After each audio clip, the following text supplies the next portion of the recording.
Oh, what's going on? Hello. Let's see how we're looking. 36 drop frames right away. Come on. Rendering lag? Seriously?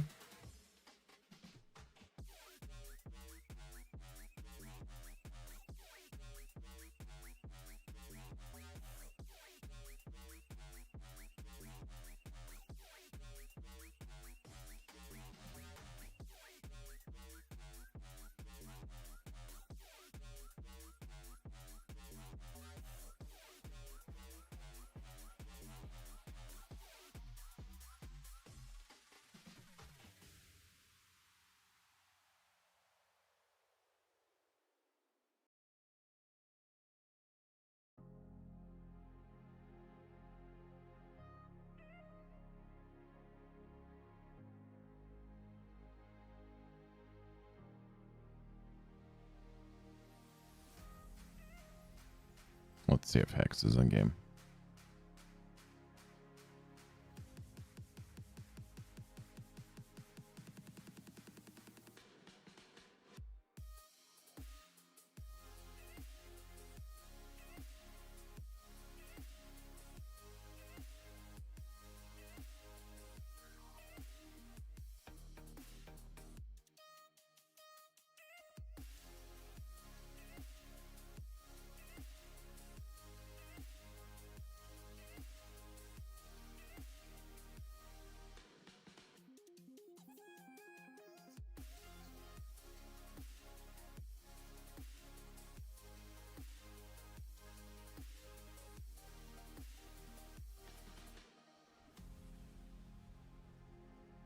Oh, there he is.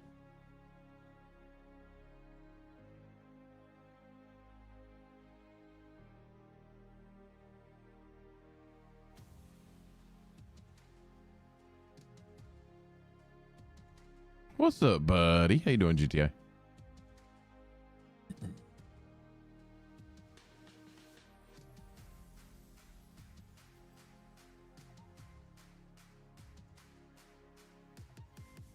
Okay.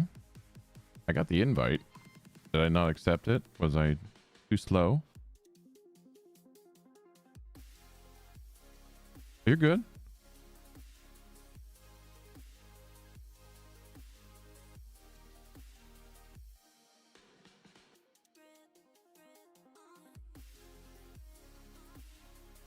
I didn't clean up from my last YouTube video.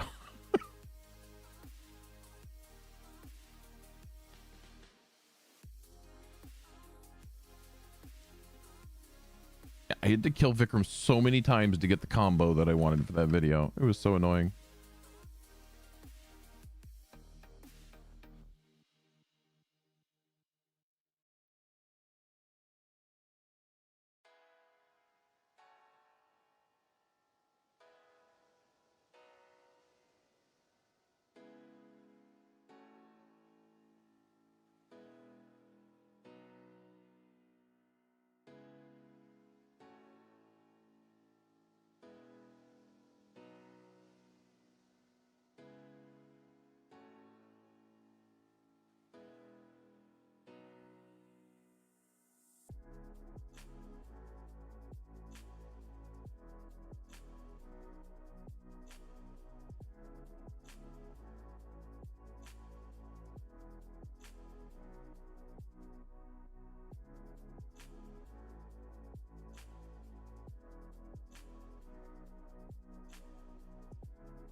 Okay. I got the invite and then it didn't work. Where did he go? I'm in such a small little world. Hey, look, there you are.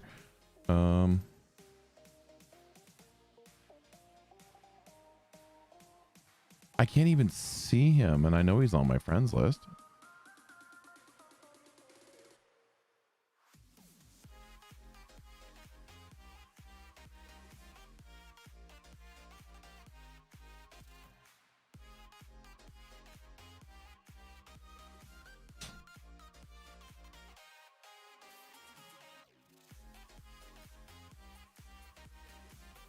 Hey, Cap, when you putting your songs on Spotify so I could play them from Spotify? Because now I have this cool little app that I just got for Spotify, and it gives the song title and the artist down in the bottom corner, which I'm sure you're seeing, but...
She fought off 6 men with just a wrench.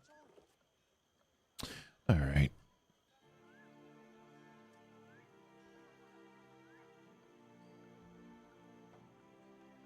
Why is the chat not working for YouTube? That's my question.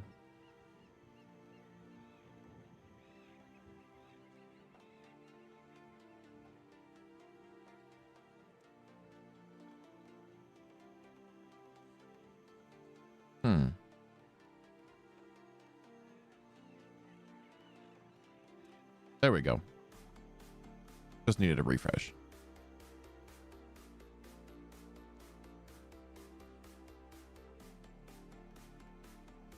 Welcome, lurkers. How's everyone doing today? Hope you're having a good morning or afternoon.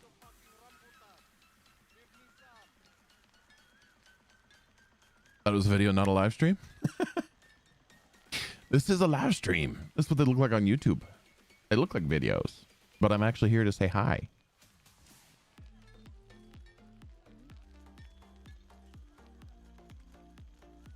I just started 10 minutes ago, so we'll probably start looking at patch notes here in a minute. I'm also trying to wait for somebody who wants a caustic ball, and I was trying to give him one, but my friends list is tiny right now.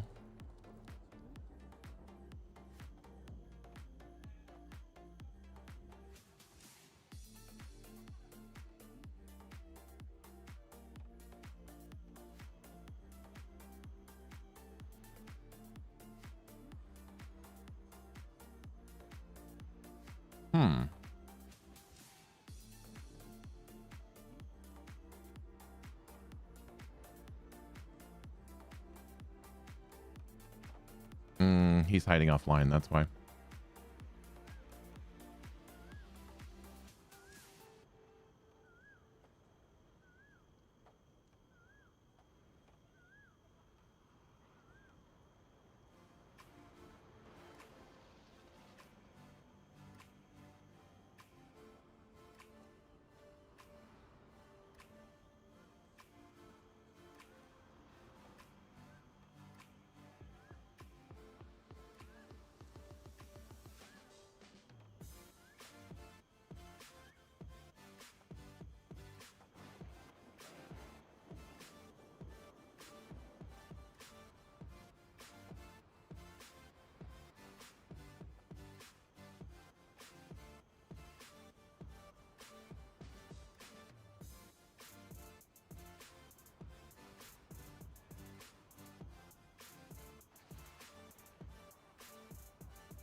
I don't know if anything can replace the heliports, man.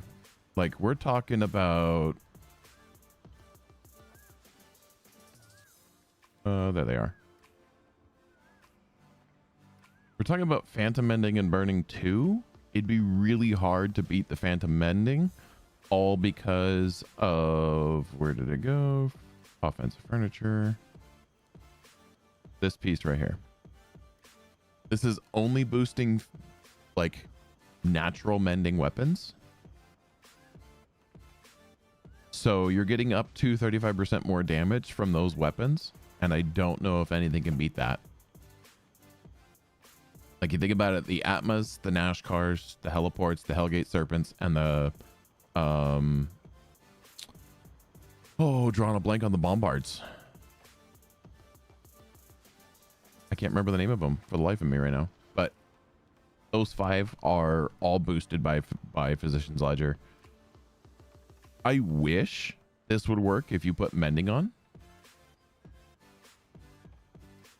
I think Captain GTI had a different outlook on it in that Soul Snatcher. Thank you so much. What's up, Nuke? How you doing? I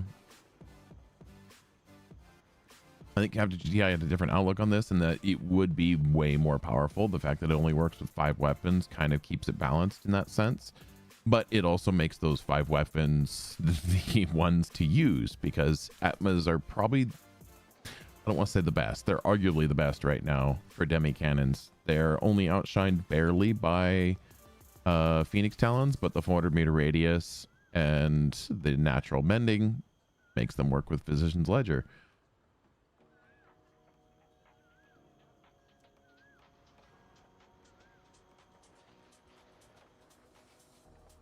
Let's get into the patch notes. I don't know where he went. I was trying to give someone a caustic ball, so I'm just going to kind of watch that chat.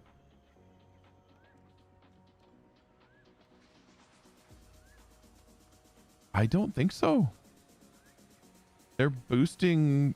Well, I mean, we already have Hallmarker's Table, but as we'll read, they're boosting, which one's the major demi cannon?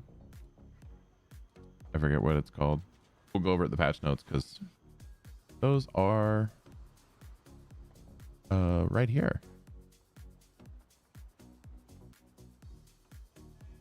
There we go. Boom. We have patch notes. Gimbal ring. Yep.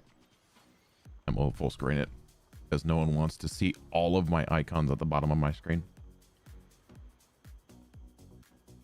So this kid table of contents, you can click on it. Actually, here, I'll do this real quick. If anyone wants to look at them themselves,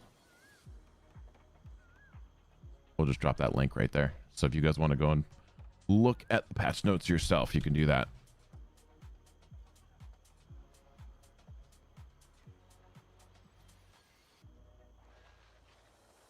But the junk, I think this is going to give the Galleon a run for its money. Because while the Galleon has more cannon ports and potentially does more burst damage, this is going to do far more severe, like, sustained damage.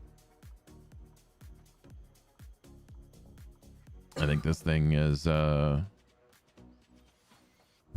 way to go. So I'm going to do a whole lot of reading. I apologize if my reading publicly sucks, but you're here, you're going to deal with it. You can either mute and read yourself, or you can listen to me read and stumble through. One of these days I'll get better at it, but 40 years and I have not gotten better at public reading. So my apologies in advance.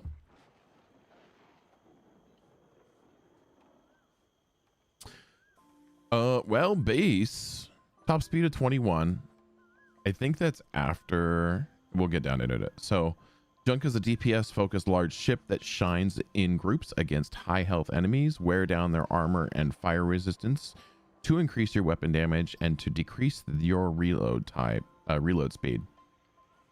Sail type, it's a Junk. Gun ports, 14 on the broadside, so it's 3 less than the Galleon. 6 top and 8 bottom. That's pretty good. 6 bow and 4 rear. 6 bow. There's not many other ships. You got the Corvette that has 6 on the front, and I think the Sambuck. There's not a whole lot of other ships that have 6 bow weapons. So that's pretty cool. 4 rear. It's going to be 2 top, 2 bottom, I'm sure. If it had like, yeah, I don't see any other combo for that. So base is 85,000 hull health, 17,000 brace. Brace strength recovery is kind of hideous. 160,000 pound weight limit. 5 furniture slots, we know about that, and infernal embers. We'll get down a little bit farther. So it looks like upgrade 1 is hull health, increased to weight limit, 190,000 pounds. This thing's going to be able to carry as much. What's up, good gamer? How you doing? 190,000 pounds. So it's gonna be the same as. Oop! I heard somebody join.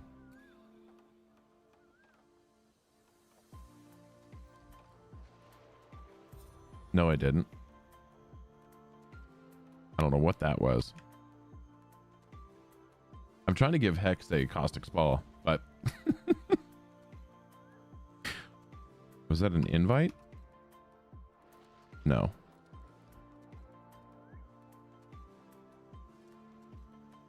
Oh, the SOS call? Good. Yeah.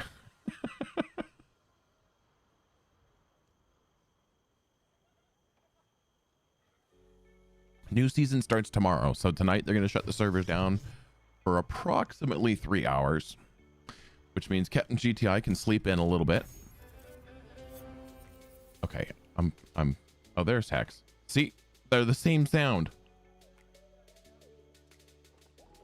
Fixed it the best I could, but the damage was bad, Kawan. Where is he? So bad. He's here. They renamed the ship.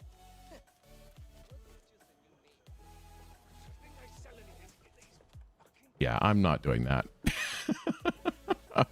No way I'm doing that. I'm sorry. You get to sleep in. It's a 3-hour update instead of a 1-hour update.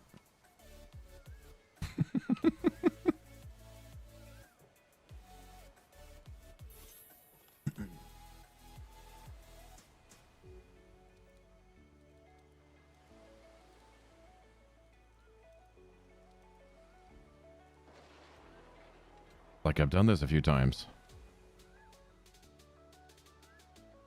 No. No, the point is they're free.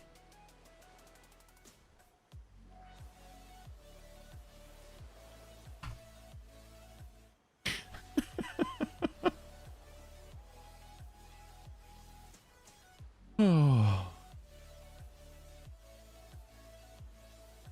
I'm surprised I haven't given him one yet before. But the way that I keep track is I take notes.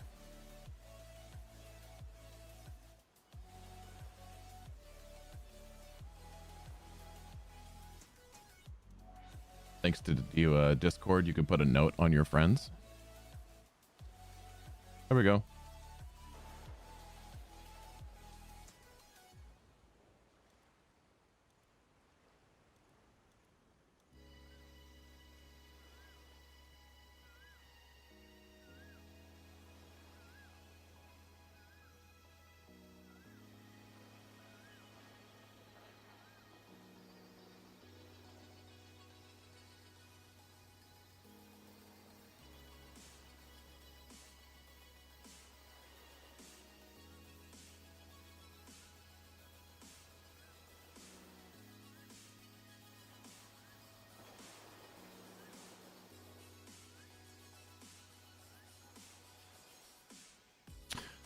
All right.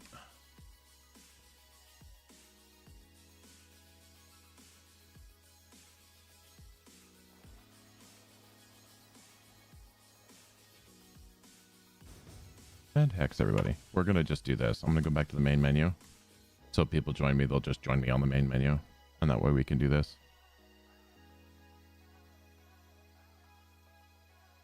Okay, so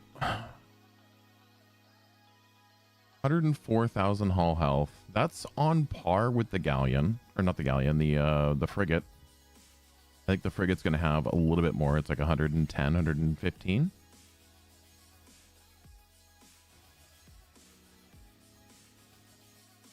I'm just going to turn the menu music down. And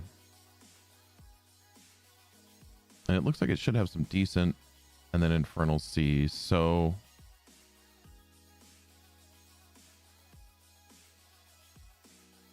let's do this so it's a little bit easier to read for myself and everybody else. Weapon hits apply 1 Ember stack, max of 20, and a 5-second duration. Each stack of Ember is -2 from the armor rating and -2 to fire resistance. So while you don't have to use fire weapons, it looks like fire weapons will be beneficial to use because then you're going to get a boost to their lack of resistance to fire. And gain Inferno when hitting an enemy at max Ember stacks, max of 10 stacks. And then each stack of Inferno is +3 to weapon damage. So it's a 30% weapon damage boost and a 5% reload, if I'm reading that correct. Because it's based off the stacks of Inferno, not the stacks of Ember. So at max Inferno stacks, you're getting 3 times 10 and then 0.5 times 10. So 5% reload, not terrible. I wish it was how I originally read it with 20, but that'd be a 10% reload buff. That'd be amazing. But 30% damage is on par with a lot of other ships. It's a little bit better than the Corvette. And so all the small ships around you get a bonus within 500 meters of half of your Inferno. So you get 30%, they get 15%, and then 5%, 2.5%, which is pretty good for not even being in the ship. At max Inferno stacks, next hit triggers a fire explosion, 20-second cooldown. Explosion deals 200% of your weapon damage as fire in a 150-meter radius. Okay. So it's got an AoE perk built in, which is actually amazing. How many times have you had a bunch of little ships that are just all piling around you? You just kill one of them quickly, and hopefully you can trigger Inferno.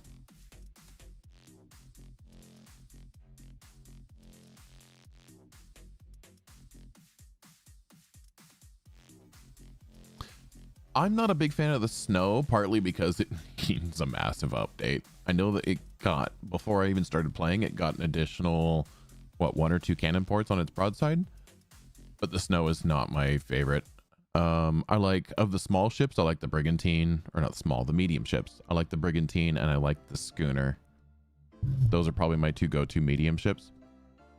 Padua Kang would be a close third. But I'm not much of a deep defense guy. I'm more of DPS. And a lot of my builds are all DPS also.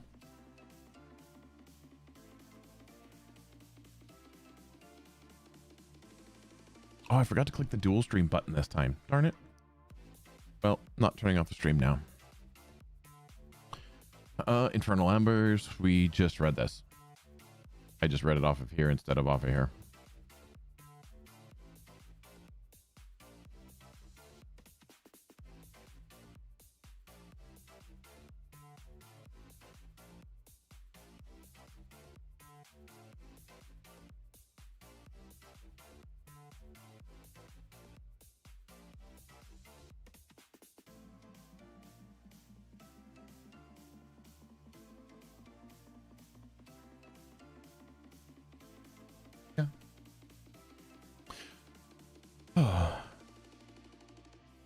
My son's first full week of school, and he was not happy to go to school this morning.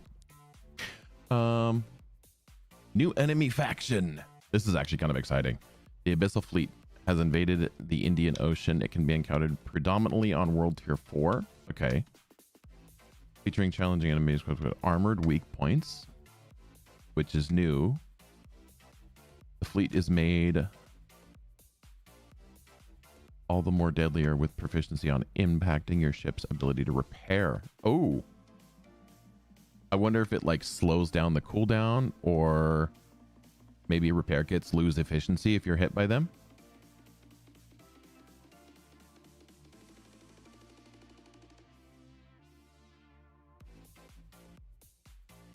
Yeah, I don't know how I've actually forgot about the Sandbuck. That one's certainly up there on the list. Probably just above the Patty, if I'm honest.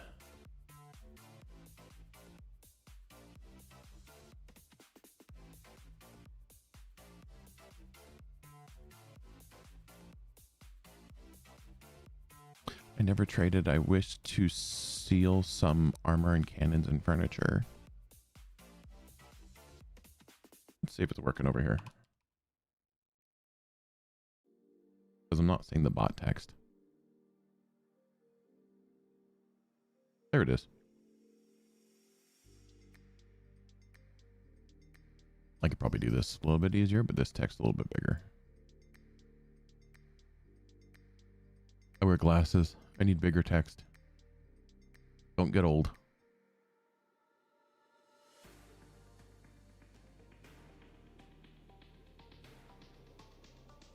Okay, so there's another World Tier 4 exclusive event.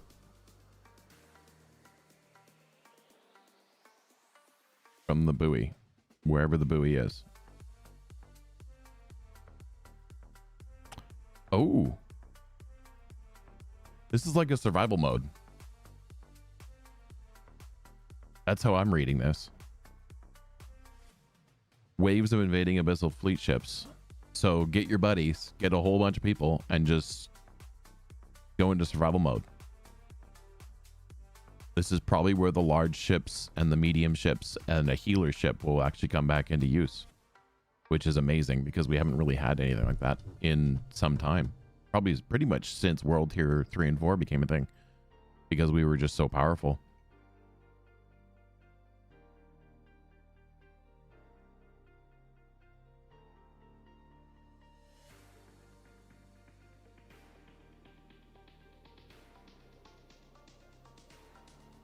Thank you for the follow. Welcome to the Bi-Coastal Nation. Oh, yeah. Oh, thanks for the follow on Twitch. I appreciate it. YouTube is weird. I don't have the ability to see the alerts on YouTube, but I do have the alerts on Twitch. So thanks for the follow over there. Anytime there is drops for us normal folk, I will be live on Twitch for those. New subscriber. And you subscribe? Thank you so much. On a platform I'm not even doing anything on. Thank you. Appreciate it. You know, subscribing on YouTube is free. You don't have to pay for it, but thank you so much. I appreciate it very much. I am working towards 1,000 subscribers. So that's my main focus right now, is getting this channel up to 1,000 subscribers. And after which, maybe we'll do some more stuff on Twitch. But unfortunately, my internet is not the most happy when I try and stream to both. So who knows? Maybe one day. We did get an increase in internet, and I tried it since, and it wasn't the worst, but I think part of it is YouTube is hungry. YouTube wants bitrate.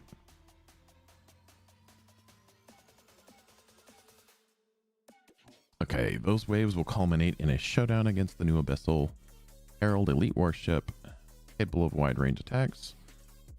Wait, is this the new Herald? Is he shooting out fire from every direction? Dude, if this is the new elite warship, this is gonna suck. Stack up on your fire resist.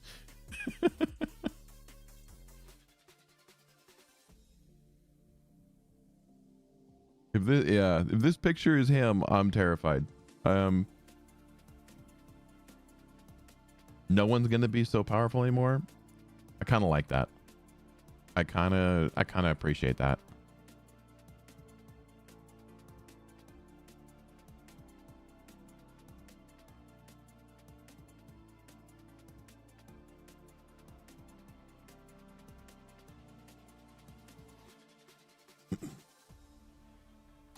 Abyssal Fleet content rewards. Abyssal Essence can be obtained from the Abyssal Fleet and can be used in mod transfers or at Blackwood for additional rewards. Cosmetics, adept modded weapons, and the craneless bark skin. Ooh, okay, so they're removing the crane off the bark. That's cool. Wait, this isn't like the special skin for the bark, right? Like the galleon, the frigate, the brigantine. Is it purchasable with in-game rewards? Or is this just a trainless bark skin? Captain GTI, don't play games with my heart, all right? I'm just a broke dude who likes making videos and playing the game. So if they do it for free this way, oh.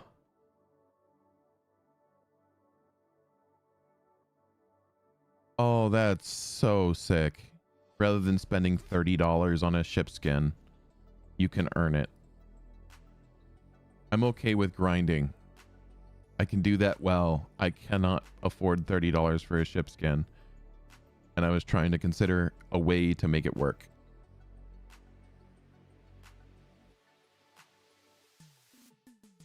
You're looking to be historically accurate with your ship and builds. Any advice?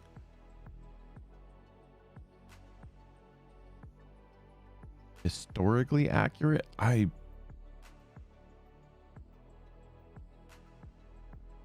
don't have any advice for that one. I mean, it's effectively, because every gun has an element, you just have to use straight explosive. So like either Culverin 5s, probably, because that's the only all deck weapon that would be. Like you're not going to be strong in higher world tiers, but if you're just looking for historical accuracy, I'm no historian, but I would imagine like Culverin 5s are the closest you're going to get to broadside cannons. Using the gray stuff is probably your best bet, maybe, but even then, like ascending them to make them at least viable for the game. You're in world tier 2. Yeah, I mean, for historical, I'm no historian. I don't know. I know what the movies tell us, right? Pirates of the Caribbean. Fire! All the cannons go off. But I'm no historian. God, I have a lot of messages that I'm probably going to be ignoring for a little bit. I apologize. Yeah, I mean, I'm going to put air quotes up. The most realistic guns in the game are probably the gray ones. Because, like, even when you get into the green and the blues, they have special perks. Now, I understand that potentially there was a way that they did, like, flaming cannonballs, but they wouldn't be, like, an all-the-time thing. So using a burning weapon would probably take some away from that. I don't know. Captain GTI, I think Nuke, if he's in here, they might have some other ideas, but there's Captain GTI. Culverin 5 would be a good one. Yeah. I can't think of any other way to make the game, like, I understand the game, they want to try and follow historical accuracy, but then we have lightning and poison and flooding and piercing and all these other things that affect ships. And realistically, a cannonball going through a hull of a ship would cause flooding. It would cause punctured. So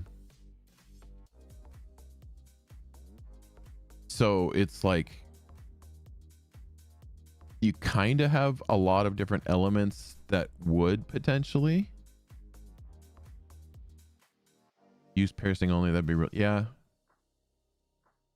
I mean, yeah, because explosive wouldn't be per se realistic, because this is like, that's like saying the cannonballs are hitting a ship and exploding, and they didn't do that. They just were balls of iron that went through things. Bombard 5, that is history accurate. Okay.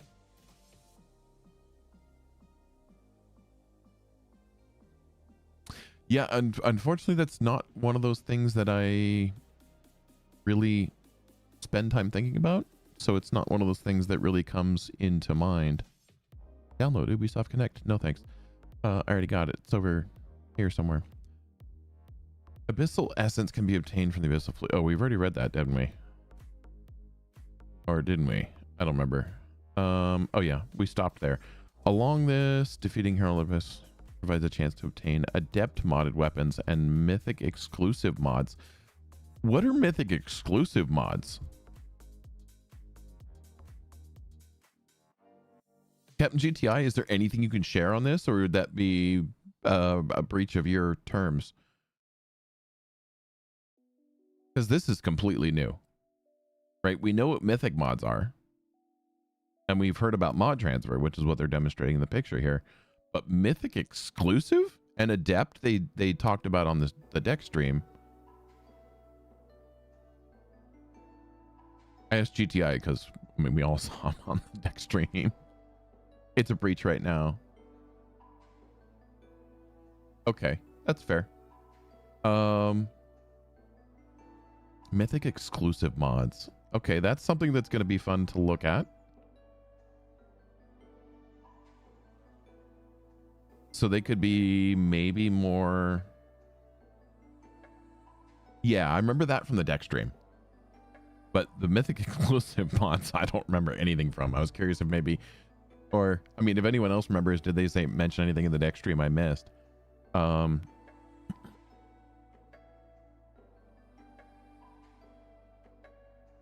Adept was like a higher percentage, I think, right? So it was going to be like, instead of whatever, it's like 20 to 36 for a pre-ascended amp burning or amp whatever.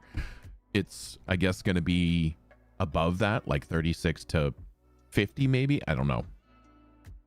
I'm just throwing numbers out because I honestly have no idea what these are. These are cool. I'm excited for that. And they're not obtainable from Blackwood or via regular methods. So you have to do the event to get this stuff. So they're forcing people to come back to World Tier 4. Whereas a lot of people were still in World Tier 3 just speed farming everything. This is how you get them. You have to go to World Tier 4. You have to do the event.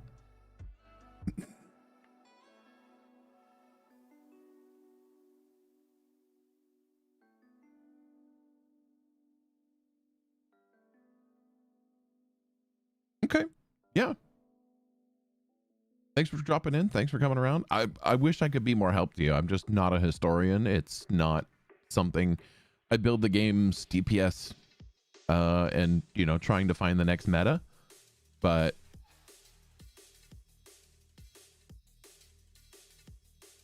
I'm not looking at being historically accurate when I'm making lightning and explosive and piercing and flooding all at the same time trying to do something. Okay. Yeah, I mean, this is everything that's coming tomorrow. I want to say next season. No, it's coming tomorrow. So, people on the East Coast are going to be in great shape because it's going to go live at about, what, 4 a.m., 5 a.m. Eastern time? I'm totally with you, man. The season's available weapon categories of mythic mods are culverins, demicannons, long guns, and ballistas. Additional weapon types will be added in the future.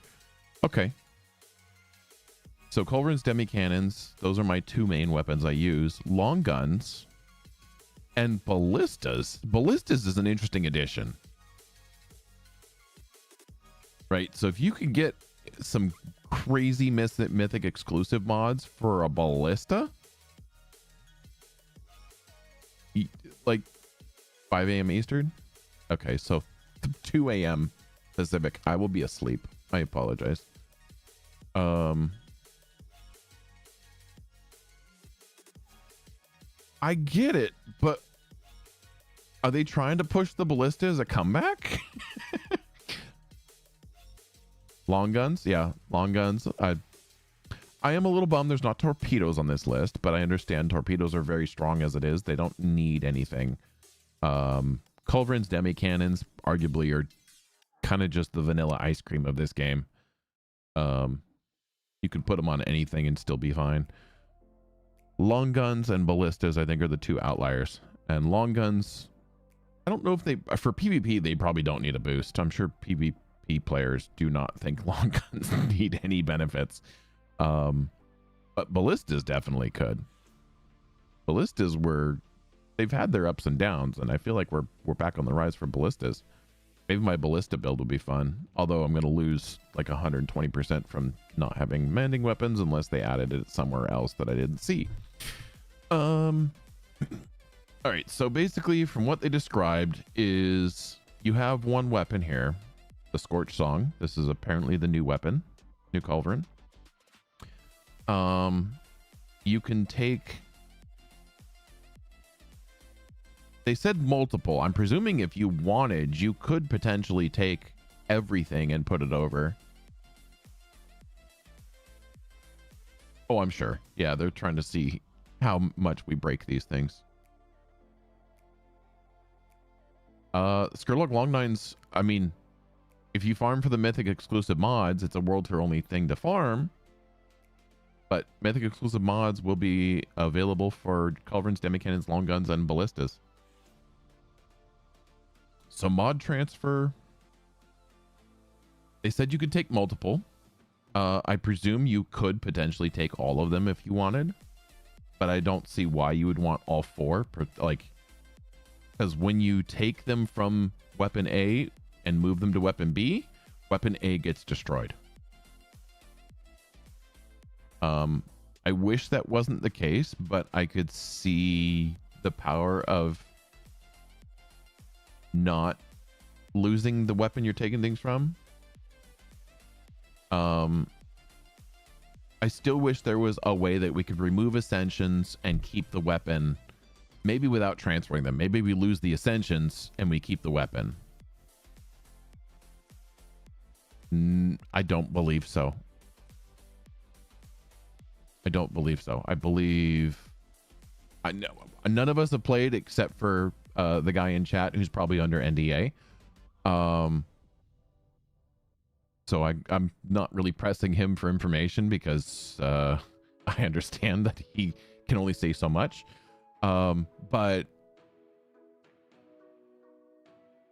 I don't believe that we're going to be able to, because you can't transfer anything that has an ascension on it. So if you're trading a weapon that's a set, like, I don't think you're changing anything per se.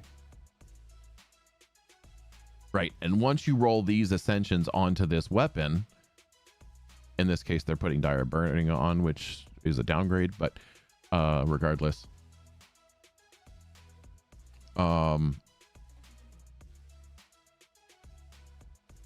I don't see how that's, because you're going to be taking the ascensions from here, putting them here, and now this is an ascended weapon, so it can't be traded anymore.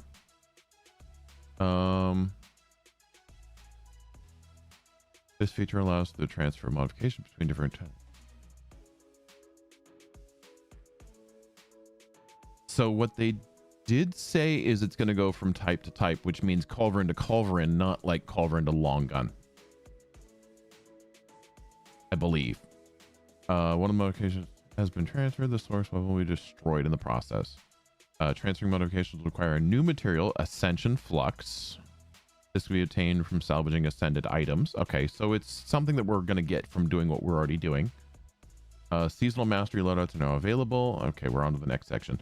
So as far as the mod transfer goes, I feel like it's a good tool to take some of those bricked items and put them on to new ones that aren't bricked, so that you can continue rolling. Yeah, so upgrade parts, Ascension module, Ascension Flux, silver, and pieces of 8. This is what we're looking at right here.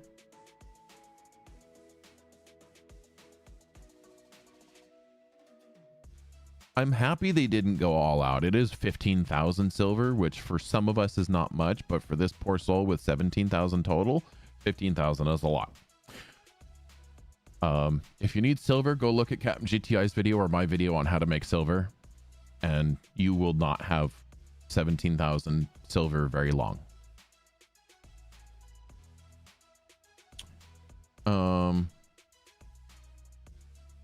I'd say Nuke, but I don't think Nuke made a video for making silver. I think we kind of dominated that area of the market. So seasonal mastery loadouts. This is actually what I'm kind of hyped for.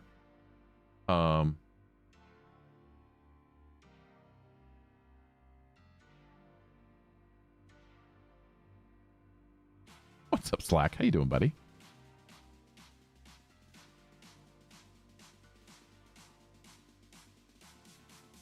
Yeah, 20 flux does seem like a lot, but I don't think this is not going to be an all the time thing, right? We're not. I guess it could be an all the time thing, and in that case, yeah, you're going to have to farm a lot of flux.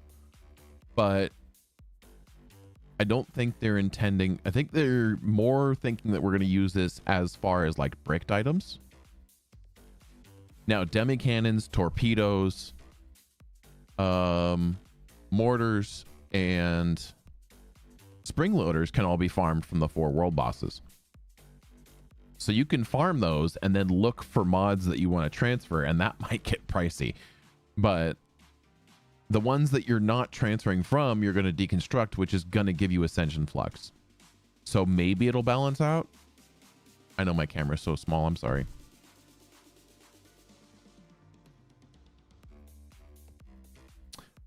Li Tianning was my farm.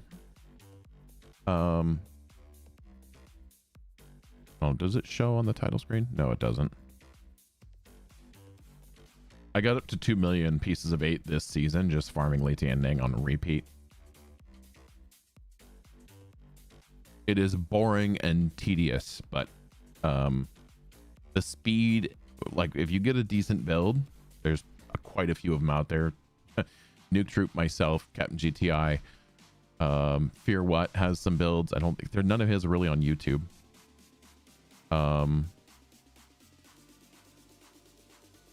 You can jump on the Discord if you want and come check out some of the builds we have there, or ask questions as well. Anyone's welcome. Everyone's welcome. We are growing a community of mostly Skull and Bones currently, but we're working on other games, and as things get more and more popular. Hey, thanks for subscribing. We are getting there. We're getting to 1,000 one day. Cool. Welcome in. Welcome to the Night Crew. All right, back to we're done with mod transfers, right? Anyone else talking about mod transfers? Are we done with them? Can we move on? This video is going to take me 4 hours otherwise. Welcome in. Thank you for joining. You'll see all of us, myself, Nuke. Captain GTI is there. He has his own community as well. DM's your company? You mean last faction war or the next one? Because the next one is not going to have DMC. And I think that's going to be in the patch notes here. But I will be joining the Phoenix. Because I am tired of being a privateer for a... It doesn't make any sense. Anyways. Season Mastery loadouts are now available, enabling players to save multiple Mastery node and perk allocations between to switch between them seamlessly. PT. Oh yeah, we're all going PT, I think. I think there's going to be a pretty massive shift to players on the PT. If people are going company, all I gotta say is get ready to lose again.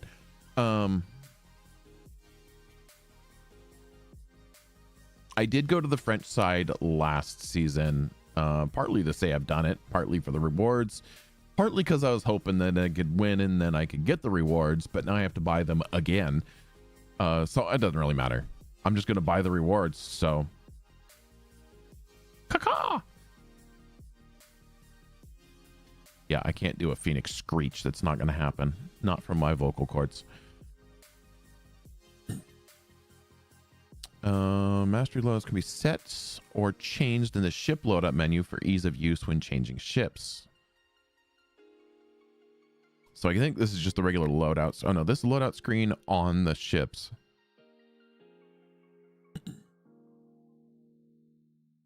Maybe? Like, this is the ship we have. This is the loadouts.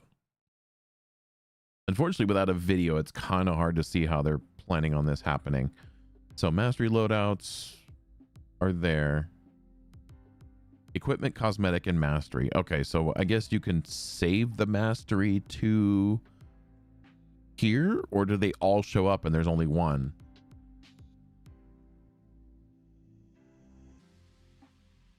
I don't know. I think Dutch is an interesting language. I personally think French sounds silly, but that's because my sister took French in high school and I always made fun of her for it. I took German in high school. And I don't remember anything except for like ein Bier, bitte.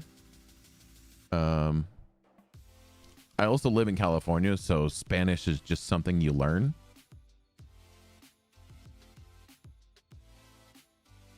Yeah, but what screen is this? Like we get, you know, max torpedo range, max torpedo projectile speed. It's back, baby. Hey, hey. You're going to join the French? I wish you the best of luck. I personally do, because I feel like anyone and everyone I've talked to is going Phoenix. So good luck with that.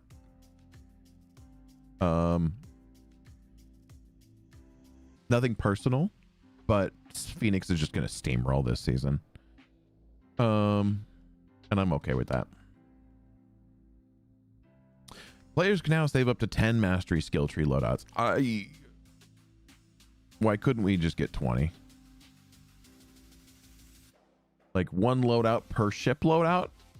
How much is that to ask? I don't know.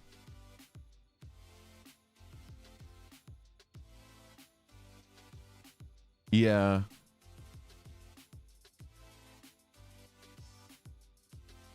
A competitive season? I wish you luck in that one. I did have fun towards the end of this past season's Faction Wars because it was close, but I don't honestly see this next season being close.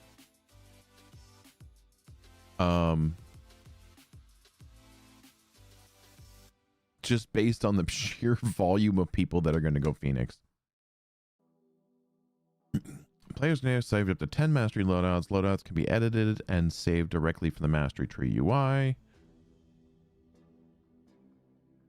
Each season is about 90 days, about 3 months. And PT versus CR is going to be, yeah, I think it's going to be very weighted towards Phoenix. I think part of it is people are tired of company, right? They've been there, done that, or they've lost twice and then won once because they went DMC the whole time. I'm still a little confused, right? DMC won and they're just packing up their bags and leaving the faction war. That doesn't really make the most sense to me. I feel like just adding a third faction to the war would be better. Or just get rid of the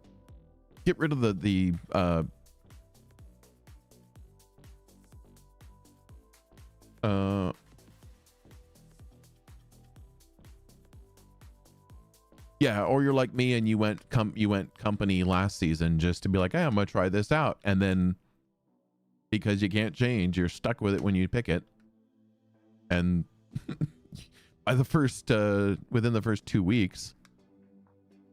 How are you enjoying your vacation, Slack? Are you having fun? You gonna come play Skull and Bones tomorrow with us?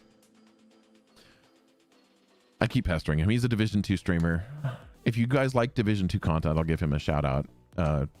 I'd say click on his name and go subscribe to him, but YouTube doesn't work that way. But Slackadelic YouTube is a Ubisoft partner. So if you're looking for any Division 2 partner drops, he tends to do those all the time. I keep trying to pull him over or back to Skull and Bones because he's the one that got me playing initially.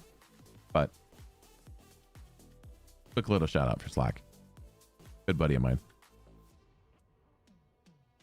Mastery loads can be saved per ship, allowing players to swap ships without having to main. See, if they can change per ship, how come we only get 10, but we have like we have 21 ships effectively, although the Dow doesn't count. So we have 20 ships. Slack is on Xbox.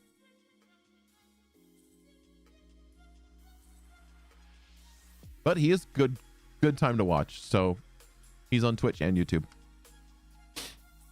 There, Slack, your whole shout out's done. And he's got an amazing build that he calls mine that everyone else calls stolen. All right, I swear I'm done. We're talking about Skull and Bones. No more Division 2. But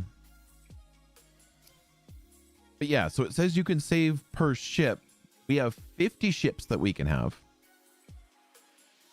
We have 10 loadouts, and we have 20.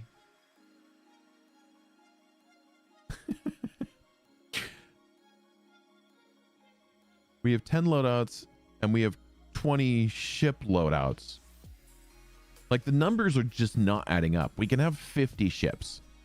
So if we're supposed to have a mastery loadout per ship, that makes me think that your loadouts, if you're like me, are better spent making them incomplete and just make them a time saver to switch between different types.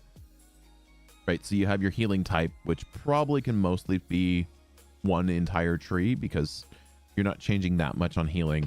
Your tank, you probably would want at least one and maybe leave a couple points off on that swap so that you can go and change, you know, per tank ship that you have.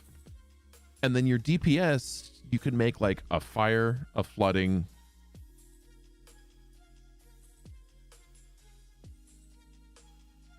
%, Cobra, 100%. We are moving in the right direction, right? I'm not complaining that we got this. I just wish that there was a little bit more to it.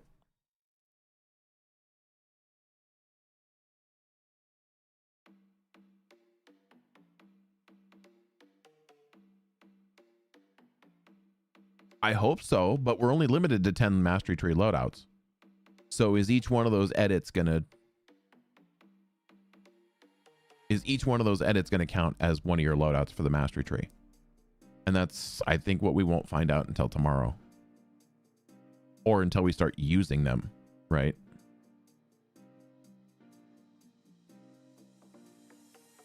I'm already thinking of videos though right now watching all this. A new ship details screen has been added, giving players. This is nice. This is way better than what we had before, which in theory was nothing. But like if you were at sea and you went to the captain tab and you went to the ship details, you just got like a list of what you had, but no details.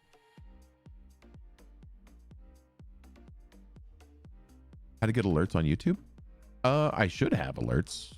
I don't know if they're not working. That would be that would be the fault of Stream Elements.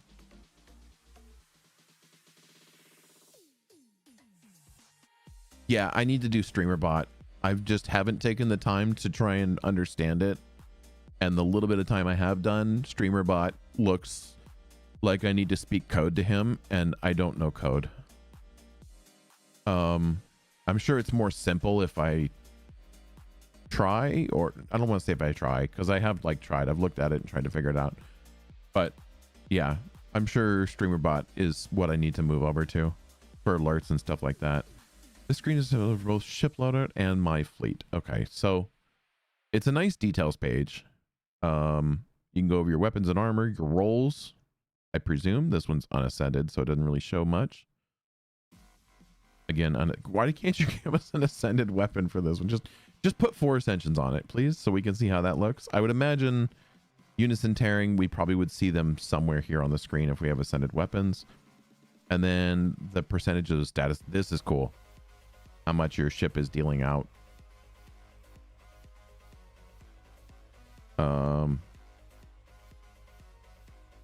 Further improvements to sorting and filtering across menus will be available. A sort order button has been added,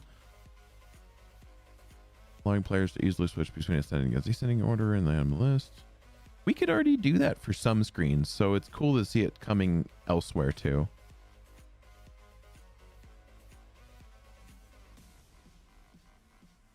This music thing that I have, that's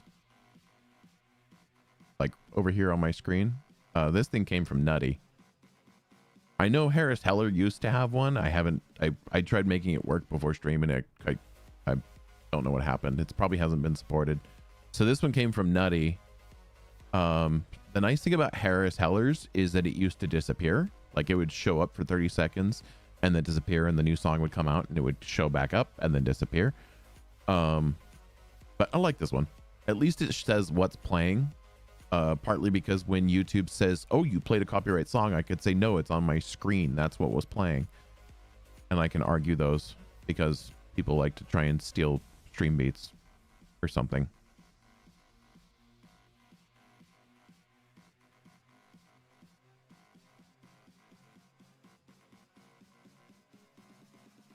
A reset filter button has been added to quickly clear all the selected. Okay, so that's down here. The tick untick icons updated to better reflect a multiple choice selection style. Okay, so you can have a pick. I think that was already kind of there. It depends on what they're talking about. If this is like on the ships, I think that was a little bit more limiting versus like if you're looking in your stash, that had a lot more options. So it's cool to see some of those options come over. This one's definitely for the warehouse. And they moved it so now it's not hovering over the side, it's over here. Fleet improvements. I don't like this screen. I guess I like the large medium, like the filters are kind of cool. You can go DPS or tank or support. So if you do large support, that's only a Corvette. I liked the grid that we could see all of them.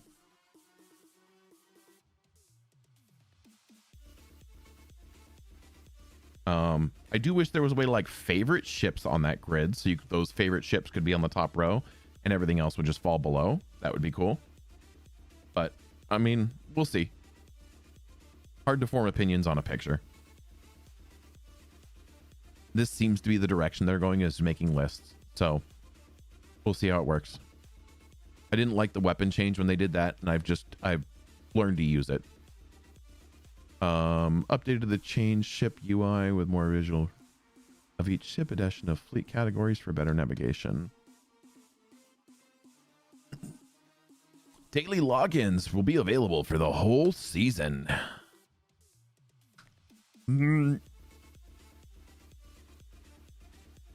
They had daily logins for the whole season. I don't know how many people actually got all 90.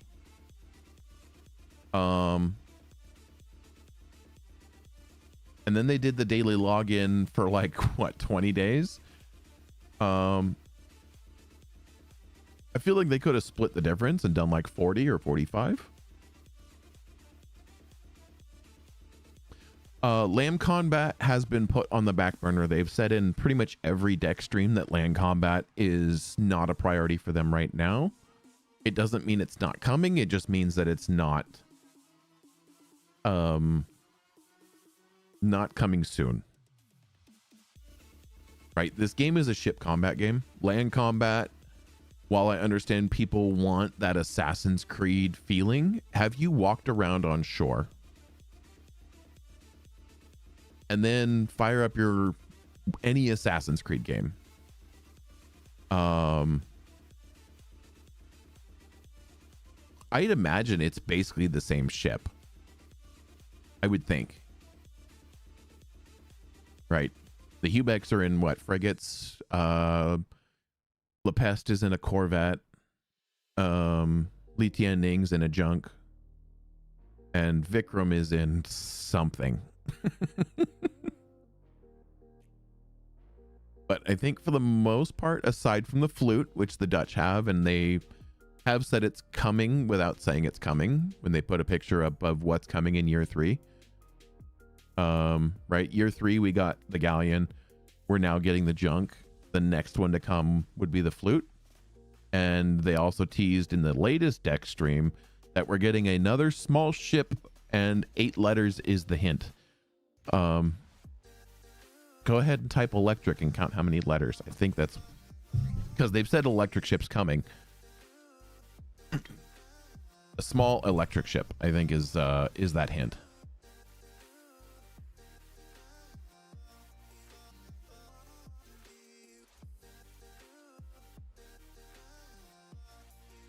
Oh, Blackwood stocks have been updated to include year 3 season 1 equipment from Faction War and Smuggler Pass. Okay, so I guess we're gonna get another Debreaker?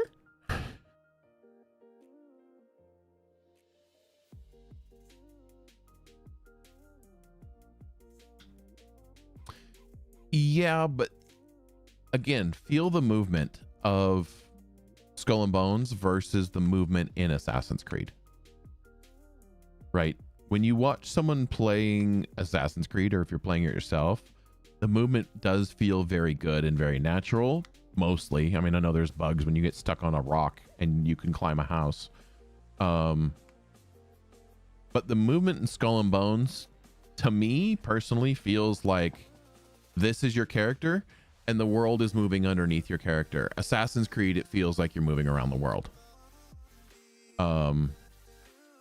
So that makes me think that they're two different, like, the framework to the movement system is totally different between the two games. So could they implement it? Maybe. I'm not a developer. I don't work for Ubisoft and I don't know what they're doing behind the scenes. But it's one of those things. Where are you going to fight land combat? Are you going to run around St. Anne with two swords? Right? Or are you going to fight around one of the outposts? There's not a whole lot of land to combat over. So I think the other thing is, like, they would have to make this more of an open world on the land, and I don't see that happening. Their main focus is sea battles. I personally think they should put their assets into other places and let Assassin's Creed be Assassin's Creed and let Skull and Bones be Skull and Bones. That's my personal opinion. Yeah, walking on the ship. They did say something in the deck stream that they're going to either this update or future, that there's going to be a way we can walk around the ship. I don't know if it's going to be at sea or if it's going to be in like an area. If it's in an area, that's kind of a bummer. I wish we could like let go of the helm when we're at sea and walk around the ship. I agree, that'd be fun. But what are you going to do around your ship? Pat your cannoneers on the back? Again, I think rather than our player who walks around St. Anne and Talak and everything that stuff, right? I think the main character of this game is the ships. It's not the player you're playing. Right? The main character is the ship you're sailing. When you're out on sea doing what the game does, you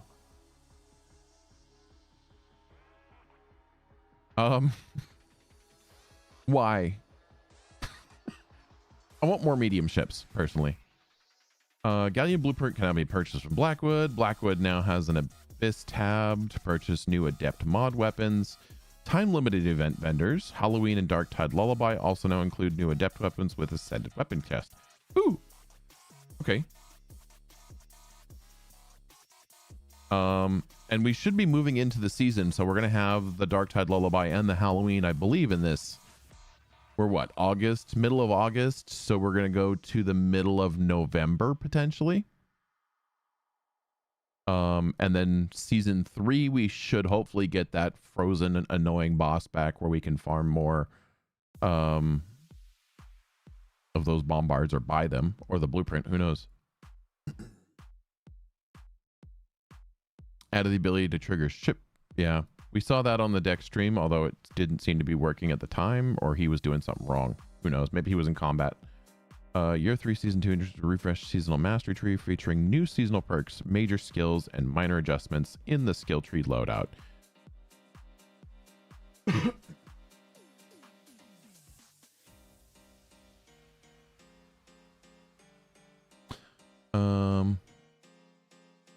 He didn't equip. Oh well, that's probably the reason why it didn't work. I wasn't paying that close attention to exactly. I just saw that he went to go do it and it didn't do anything. And I kind of had a chuckle. Impetus is a combat resource that is acquired through utilizing the new seasonal perks and is likewise consumed to gain buffs and trigger powerful effects in the seasonal perks. Sample perk build. Level 10 perk Relentless Force. Generate 1 stack of impetus, max of 10 for every 8 weapon hits on enemies. Demi-cannons require 4 times as many hits, so at 32. Generating impetus increases weapon damage and repair amount by 15% for 5 seconds. Now, it's funny because every demi-cannon except for one has 4 times the projectiles. The Phoenix Talon has 5. So getting 32 with the Phoenix Talon is even easier. Level 30 perk. Weakness Finder. Generating Impetus adds a 20% chance to convert any weapon shot into a weak point hit for 5 seconds.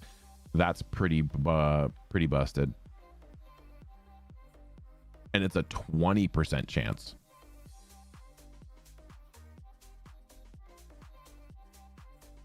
Right. This is your 2 demi cannons right here.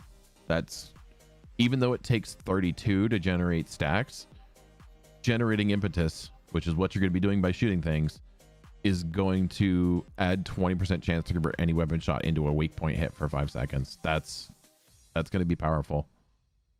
I don't know how powerful, but it's going to be a powerful one. Firepower order. When at 10 stacks, Weakness Finder plus Deadly Strike? Yeah. Yeah. You saw where my brain went right away.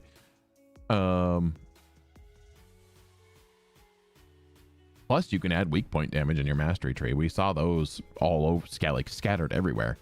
So you're going to be able to add weak point damage plus increase weak point damage plus plus generate random weak point hits. When at 10 stacks Impetus, fire an auxiliary weapon to consume 10 stacks and convert all weapon hits to weapon hits. To convert all weapon hits to weak point hits for 8 seconds. Okay, so you fire your mortar, and everything you're shooting for the next 8 seconds, which is 2 or 3 broadsides with demis and 8 seconds of galleon, right, to all weak point hits. That's strong. Mastery rebalance. The mastery level required for the tier 3 seasonal perk has been reduced to level 50 in previous level of 60. Although a raw infamy requirements per level have been increased, this is balanced alongside a larger adjustment in infamy gains across the world tiers. Okay, so that's what I was wondering, how they were going to balance it. So we are getting, it does take more infamy to get levels, it seems, but they've increased how much we're going to get, which means I hope that 2,000 is enough.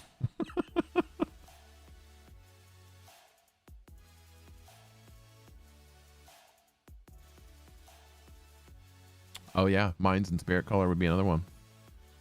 Overall, the adjustment achieves a steadier leveling pace at the early mastery levels while also reducing the steep climb in infamy requirements at the later levels. This was the part that I heard most people complaining about, right? Because it was like this, and then you got to level 50 and it went like this. So if it just stays linear all the way up, I think that'll be appreciated by most.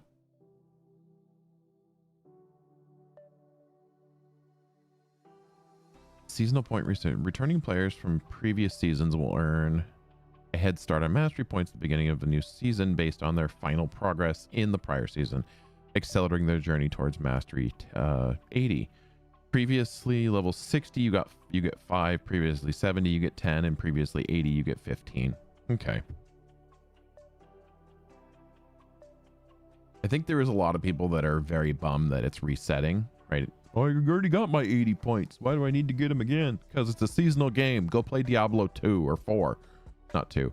I mean, you can play Diablo 2 seasons, but Diablo 4, when a new season starts, that character that you had gets moved to a, like, normal world, and you start a new season with a brand new character with 0.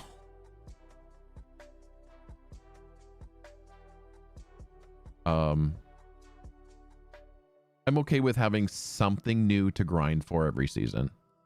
There needs to be something every season to grind for. I can appreciate a fresh start, but honestly, I don't care.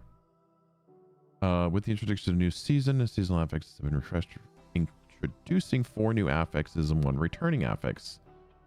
Okay, Achilles Heel. Gain 35 to 50% damage resistance. Receiving a weak point hit disables the damage resistance for 10 seconds. Destroying all weak points permanently disables the damage resistance. Okay. So these are what's going to be on the enemies.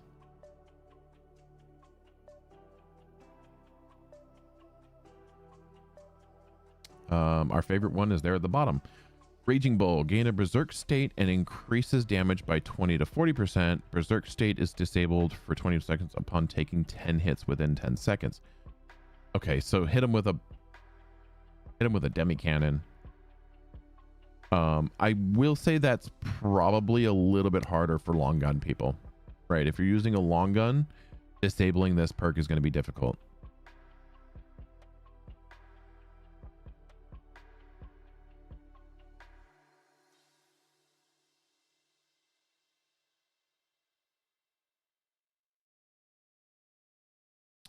Reduces the armor or armor shredder, reduces the armor of nearby hostile ships by 150 or 200. Now, the reason for anyone here that doesn't know, I think the 150/200, the 3550, the 2040, this is world tier 3 numbers, right? The one on the left is world tier 3 and this is world tier 4. Excuse me. So that's my guess, and I'm presuming that's probably correct. Looking at phalanx, it was 10% world tier 3, 12% world tier 4. Okay, so for each, interesting. No, because seasonal the ship affixes don't take effect until world tier 3. They're not there in world tier 1 and 2.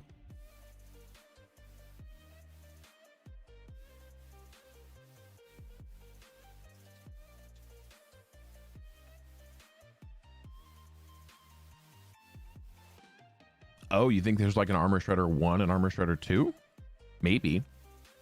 But that means you got Achilles Heel 1 and 2 and Raging Bull 1 and 2. I personally think it depends on the world tier.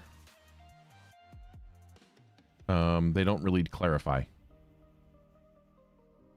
So some clarification would be nice for that, but I'm pretty sure that that's how I was reading it in the past and it made sense. But it could be a Raging Bull 1 and 2, Armor Shredder 1 and 2, and Avenger 1 and 2. But no, there's only a Phalanx. Or no, I guess there is a Phalanx 2 in World Tier 4.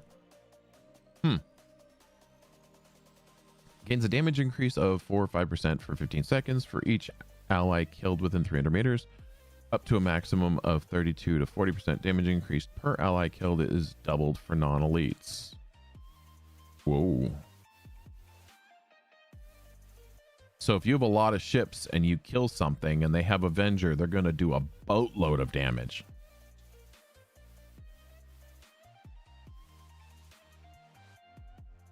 And then Phalanx. We all hate this one.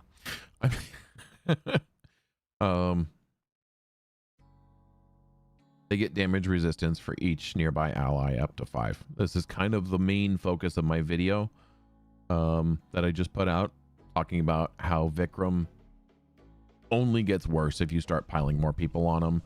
And when he has all of these affixes, it's just better to bring a high damage build. Or like I think Captain said in our deck stream, or not our deck stream, our I can never remember the name of our podcast that we put out. I'm horrible at that. But our podcast that we put out, I think Captain said that he just goes away and waits till it's gone and then comes back and does it later with a different affix. It's just annoying. It provides quite the challenge, especially when he can taunt you. I'm not seeing that affixed here, but we'll see if it makes a return anyways as like one of the minor affixes. Because if he can taunt you and has Phalanx at Vikram, it's a nightmare. You're doing 5,000 damage at best on a good day, and he's still hitting you at full power. You can't even get enough soul mend off of it. Balance changes. I like balance changes.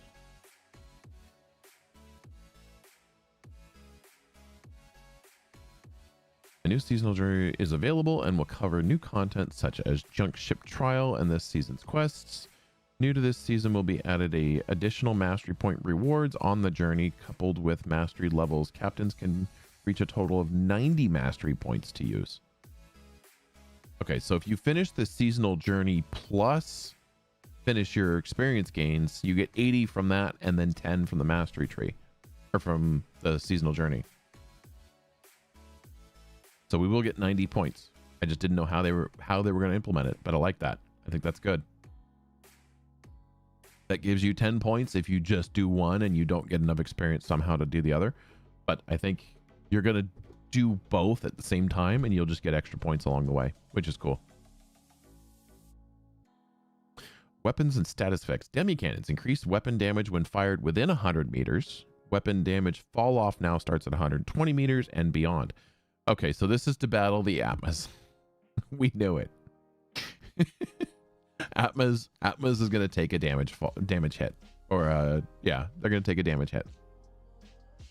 Weapon damage fall off now starts at 120 meters for demi cannons.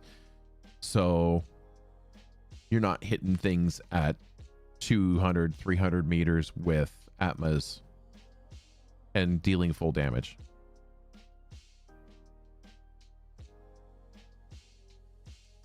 This is part 1 of an effort to align demi cannons closer to shotguns. Part 2 will look at reload time and damage adjustments with the long-term goal of enabling distinct demi cannon variations, not just perk-wise, but also in handling, range, etc. Oh, buff the Phoenix Talons a little bit. They don't need it, but I want it. I want Phoenix Talons that shoot 400, even if their damage fall off starts at 120. Agni's Fury. This is that Seafire that almost no one uses. Fixed Agni's Fury to use actual projectiles for hit detection. Previously used Raycast, causing variable desync on hits. Okay. Magazine size has gone up 3 times. Damage per shot reduced. I don't think it needed that. I really don't think it needed that. Reload time reduced quite a bit. Okay.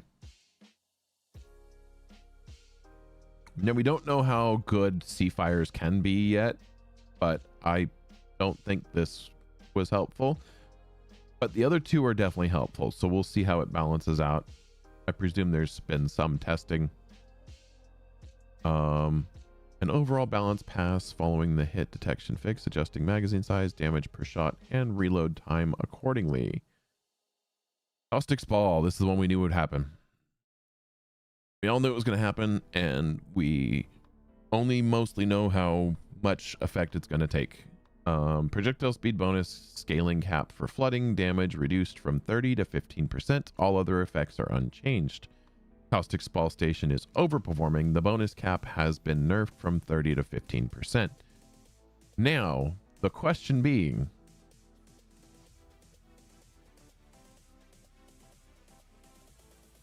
Seafire weapons have greatly been underperforming for some time. So hopefully if they're looking at Agni's Fury, maybe they're going to be looking at future Seafires.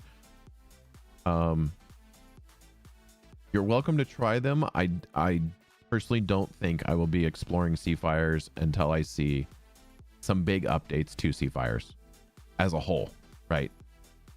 The fact that they've dropped damage per shot from 619 to 206, this thing already didn't do that much damage. So yeah, now it shoots more and it reloads faster, but it does less damage than it already didn't do. So again, we don't know what the master tree is going to look like. There might be some massive broken perk that makes Seafires overpowered when you use it with specific perks and things like that.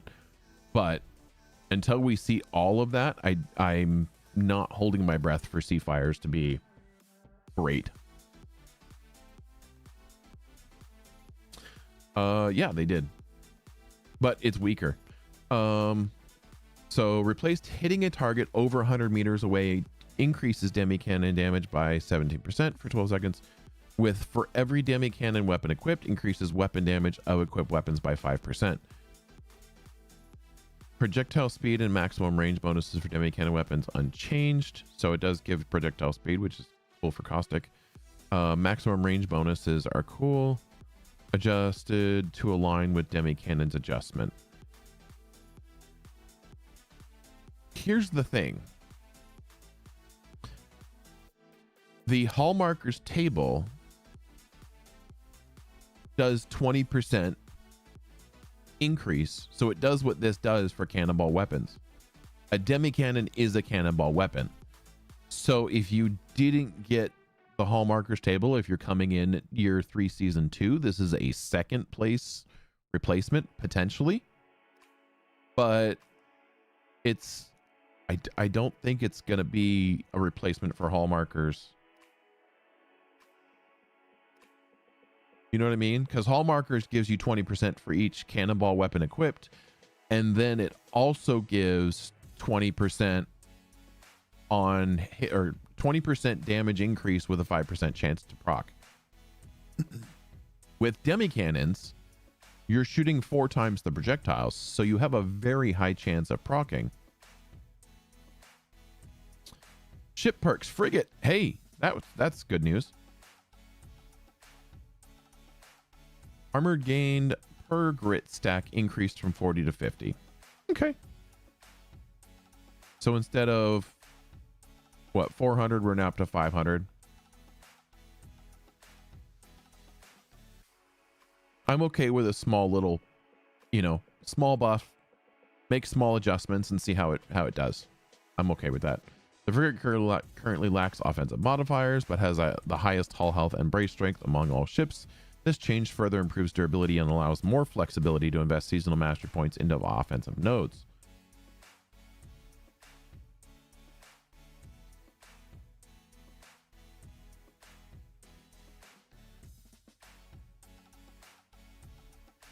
The frigate has 14, doesn't it? 6 top, 8 bottom, or is it? There's no way it's 12. I think it's 6 and 8. I'd have to look.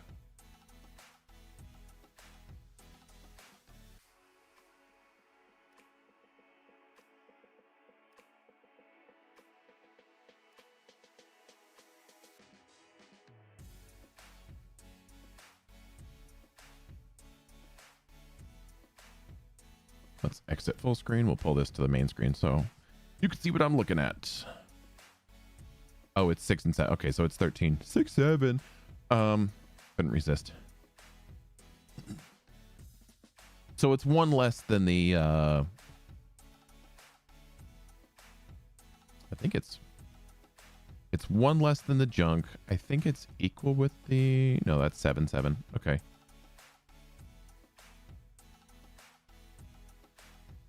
And then the galleon's just stupid.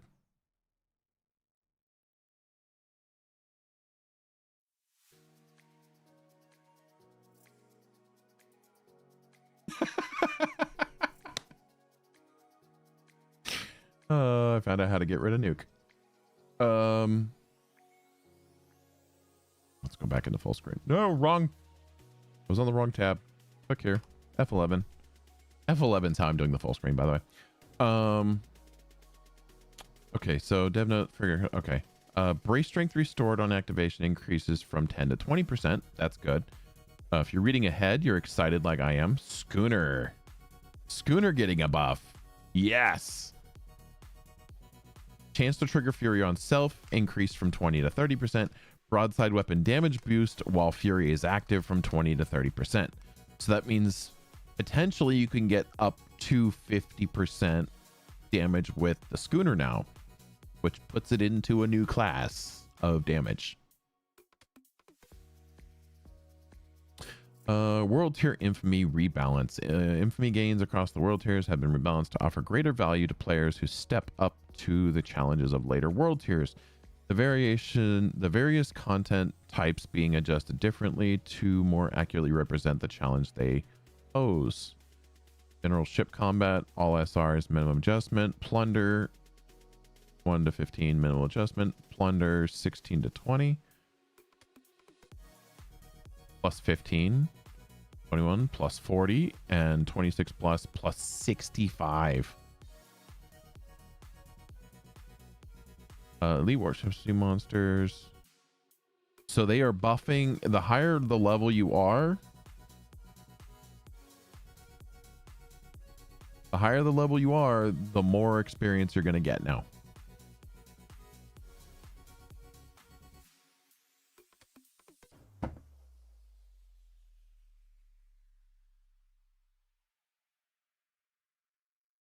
Job board challenges. Hey, we're gonna have some job board things to do. Seasonal job board contracts are no longer tracked through the journal. Instead, the job board Now runs on a dedicated cycle of daily and weekly Smuggler Pass challenges, giving you a steady stream of objectives to chase and rewards such as Smuggler Points, Guild Marks, and Deep Iron throughout the season. I don't need more Deep Iron game. I really don't. If I was up, I would show how much Deep Iron I have. I think I'm up to like 11,000 or 12,000 Deep Iron. I don't need more. But Smuggler Points, Guild Marks, I'm happy about.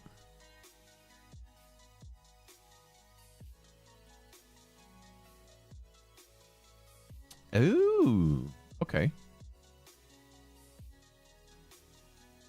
So killing higher level ships grants more experience. I misread that. I thought they said that they wanted to remove people de-leveling themselves to get more experience out of it, though. Either read or heard. Right, because people were dropping their level down to like 22 or 21 or whatever. I forget what the magical number was. And they were just sitting at the sea monster over and over and over again to get maximum experience.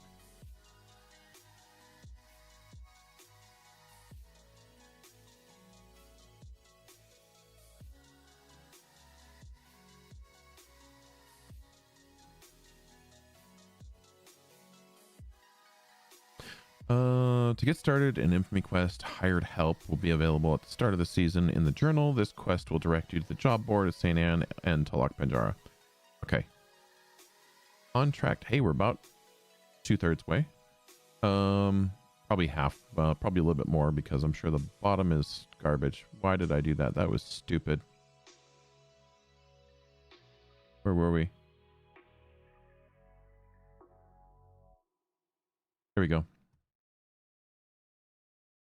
We have a lot of pictures coming. Contracts come in 3 tiers of difficulty, each carrying their own share of smugglers points and guild marks. Easy, medium, and hard.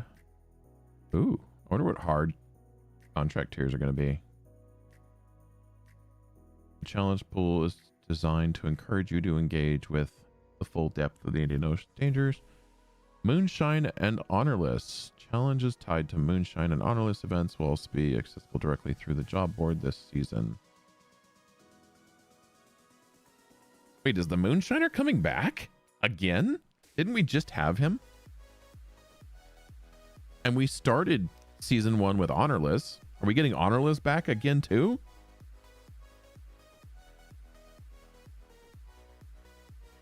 Or did they just move those to like general bosses that we're going to deal with? No, because it says Moonshine and Honorless events.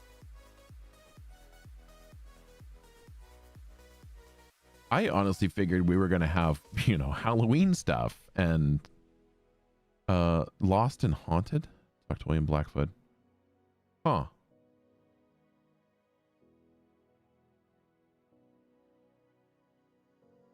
I get that, but we had how many? We had what? 2 events or 3 events? We had the honor list to start. And then we had Moonshiner. What other event did we have last season? Are they going to cram in these events? I mean, I'm okay with it. That's definitely easier to farm experience throughout the season.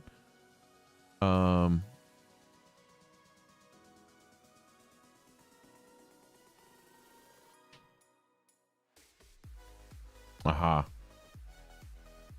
But we'll get there then. Smuggler Pass highlights, milestone rewards. The junk blueprint available and the milestone rewards available. Okay, so that hasn't changed. It's 45 and at 50 we get the cosmetics that come with it.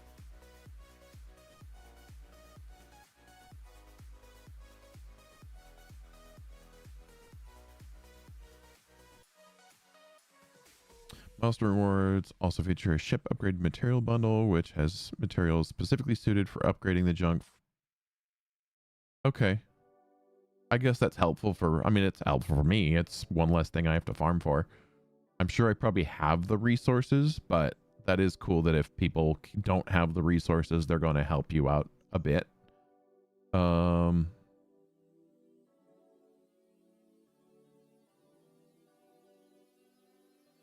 Hey, we have a cat with 4 legs, not a stump.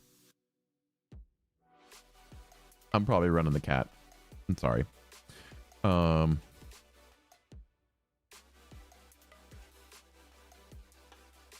have two of my own. One of them doesn't want to be bothered, but he's behind me in the window. And the other one's sleeping. Oh, I paid attention to one. Now the other one's here for jealousy. Come here. It's dark. I don't have a fancy stream light. Lemur with hat. Lemur's cool. I don't have a fancy stream light, so the cat's kind of blending into my black shirt, but this is Loki. He's my little bowling ball. Now I've grabbed him. He's just going to sit here content. A new armor, Pyroclasm, is available in the Quartermaster track along with Junk Upgrade bundle, with offers resources to upgrade Junk to level 2. Okay. I know. We've talked about this. My Loki is here. Let's see if he is not going to behave. This is my Loki. He's a little bowling ball. Your Loki is very furry. This one's not impressed that I'm just trying to hold him up to the camera. He says, I'm out of here if you're going to treat me like that. A new armor perks is Stoked Inferno. Bracing hits from ablaze targets builds a burning explosion, dealing 10% of brace health as burning damage in a 150 meter radius. Each braced hit increases this by 10 up to 70%. Okay. I can see that being decent for ships that are applying a blaze to a lot of things. Probably pretty good for the Sandbug, actually, because the Sandbug applies a blaze to everything around in that 100 feet, same 150 meter radius. So, oh, hey, Nuke, we're getting Ascension Flux, just part of the Smuggler Pass this season, and it's pretty low in the Quartermaster. That's what, 14? We're getting it.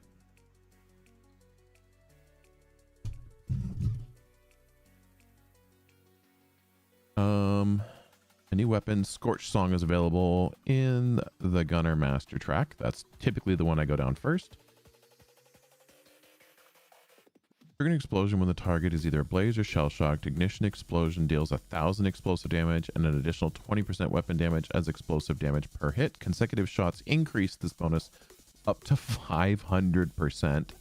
The effect cannot trigger again for 30 seconds. Burning 2 and Combustion 2. That's a combination and a half.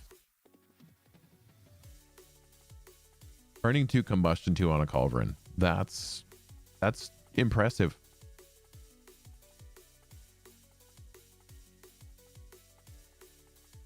It certainly has potential to output more damage than Heliports, but the fact that it's not going to be able to be used with Physician's Ledger, getting that 35% from Physician's Ledger, may keep the Heliport just barely above this one. Oh, hush, mister. I get to play with them early.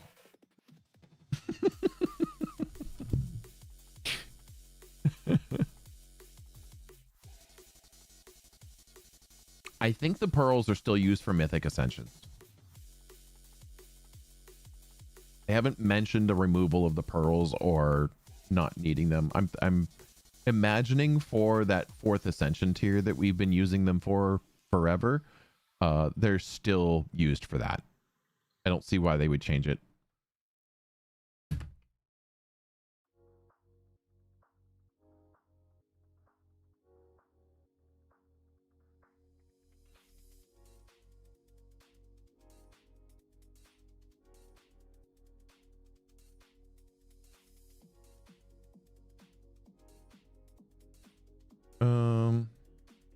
All right, give me just a minute, guys. Let me make a phone call.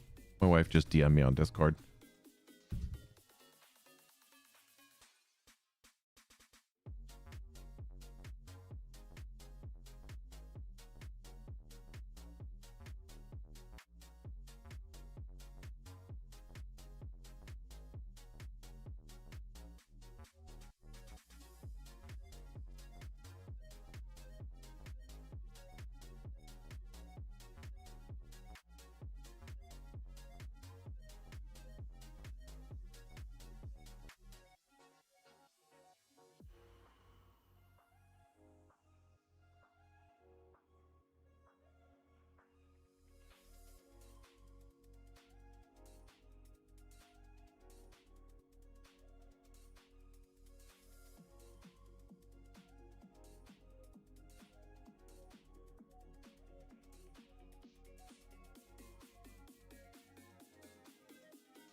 I apologize, guys. Where do we want this? Which side? I think that's probably the best. Or that one, maybe?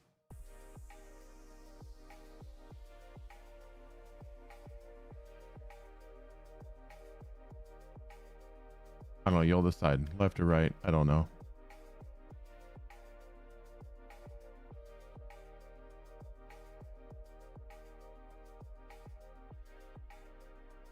Where were we? New furniture. Hellshot Smithy is available in the Shipmaster track. Additionally, upgrade bundles with resources to upgrade the junk ship from 4 to 5 are available in this track as well. Dealing at least 2,000 burning damage in a single hit to a target applies the charred status effect to them for 30 seconds. While charred, targets receive 30% more burning damage and increase the torn sails status charge received by 15%. Interesting. Haven't we seen something similar to this before?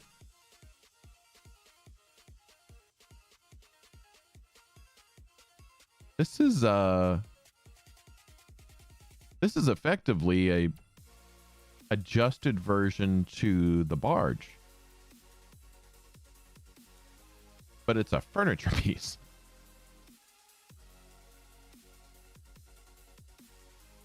But if you cap this, or if you put this on the barge with a burning build, you should pretty much keep whatever you're shooting at torn sails constantly, because the barge does that already. And this is just increasing the charge received. Secondary 10% of burning damage dealt to a target which is ablaze is also dealt to other enemy ships within 150 meters. Okay, not bad. So you're shooting someone that's ablaze and you're dealing a little bit of burning damage to everyone else in the area. I like the 10%. I think percentages should be used more.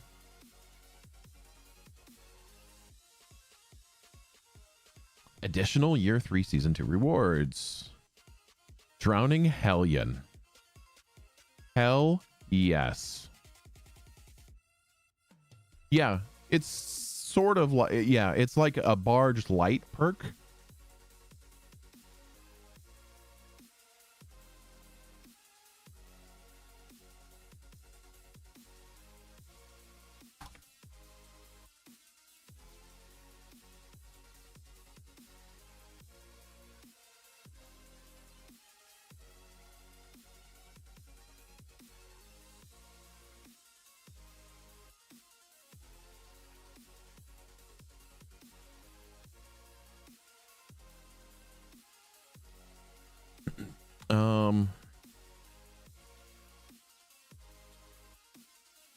Now this is from a furniture, keep in mind.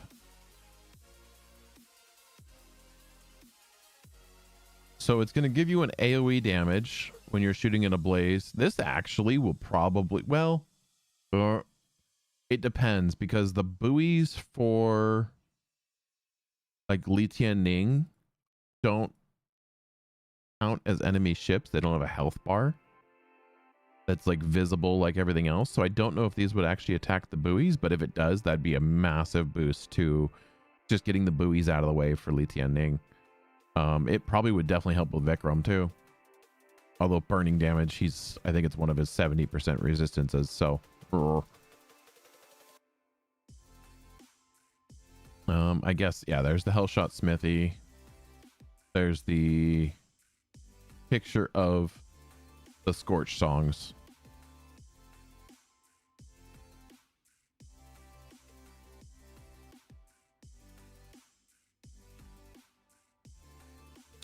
Moving on to, this is what I want to read. Drowning Hellion, Epic Flooding Demi-Cannon, Darktide Lullaby reward. Okay. Seized Fury, each volley has a 50% chance of dealing 100% flooding damage as severe. Crazy amounts of severe damage. Every 5 hits increases the chance by 15 up to 75%. If the target is flooded, deal 200% flooding damage as severe instead. This is an Epic Flooding Demi-Cannon. Imagine this before the caustic spawn nerf. Jesus Christ. I could see why they nerfed caustic spawn, because this would be the king of the season. If caustic spawn was in its current state where you can, even though it says 30, you can get up to like 50% flooding increase, and then you did this on it, oh, I can see why they fixed it. Flooding 2 adds 20% as flooding damage. So it's a flooding 2 weapon, which we don't have very many flooding weapons to begin with. So I think that's going to be good. Hopefully it's got the same 400 meter radius that all the demi cannons that have come out have, and not the 250.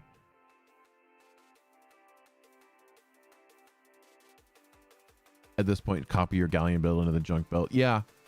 I have quite a few. I have the Atmas and the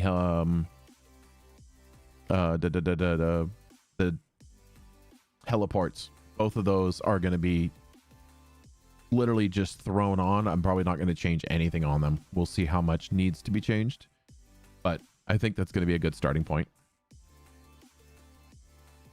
New weapon, Hellfire, epic burning rocket. Okay, this is going to be a very flooding. We'll get there.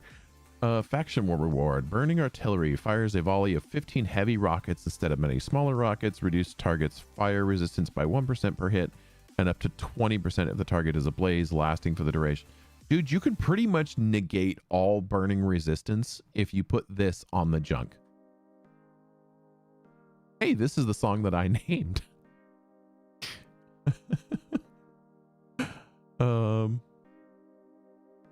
For those that don't know, Harris Heller is a content creator. He hasn't been as active in recent years. He's done more partnerships, and he's kind of stepped back from YouTube and done other things. But he was kind of the original person that made royalty-free, copyright-free music for streamers to use. This is the playlist called Stream Beats. He used to live stream when the new songs came out. He would play them live, and then he would ask people in his chat, what should we name it? And I told him one of them. I just said, hey, you should name one of the songs Last One. And he's like, wait, name the last one, the last one? I said, name one of them Last One. Add more slots in inventory. You mean like the ship inventory? Or you mean like the warehouse?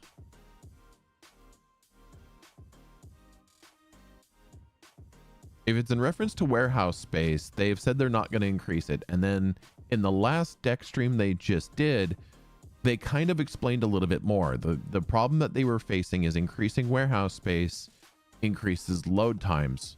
Older computers like mine, and I'm presuming probably, I think this is probably on Xbox One X or One.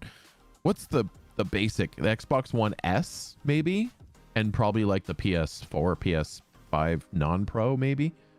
But they basically said that they were running into lag issues which caused crashes. And so that's why they have not increased it past 500, because the systems struggle.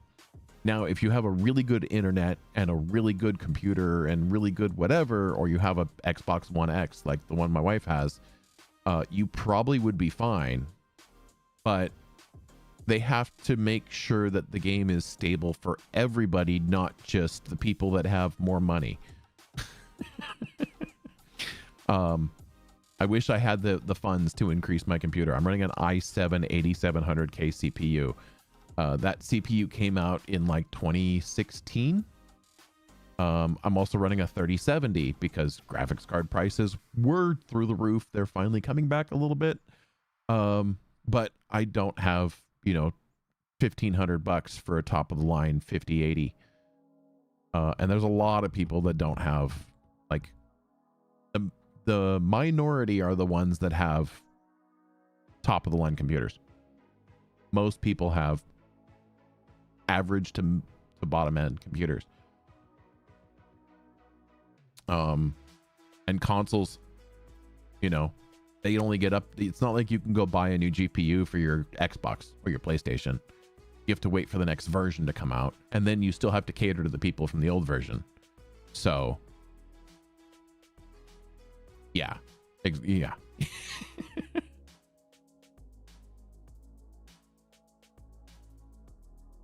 Well, back when I got my Intel, it was still better than AMD. AMD only came into its own really in the last 5 years or so. But for streaming, you want to run an Intel GPU.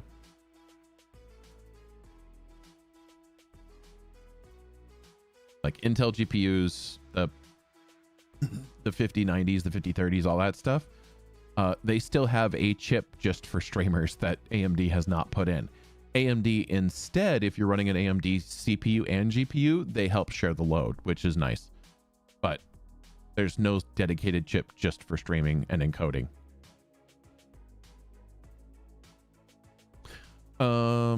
Okay, so this is a rocket that increases or reduces resistance, and it's a burning 3 rocket. The ballista, flooding ballista, faction war reward, another one. Sinking bolt. This weapon can be charged up to pierce through enemies, dealing damage as it pierces. Can't all of the ballistas do that? Hits on a target have a 10% chance to instantly apply flooded status effects. Flooded targets take 3% more weapon damage per hit, up to 12% from this weapon. It's a flooding 3, piercing 1.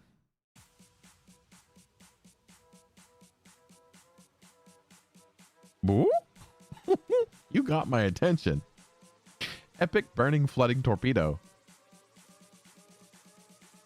Burning thirst. Trigger an explosion when the target is either ablaze or flooded. Burning thirst explosion deals 1,000 flooding damage and an additional 20% weapon damage as flooding damage per hit. Consecutive hits increase this bonus up to 500%. This effect cannot trigger again for 30 seconds. It's a burning 2, flooding 1 torpedo. Arming distance increases. Yeah, that's great. We're used to that. So there's the 4 new weapons.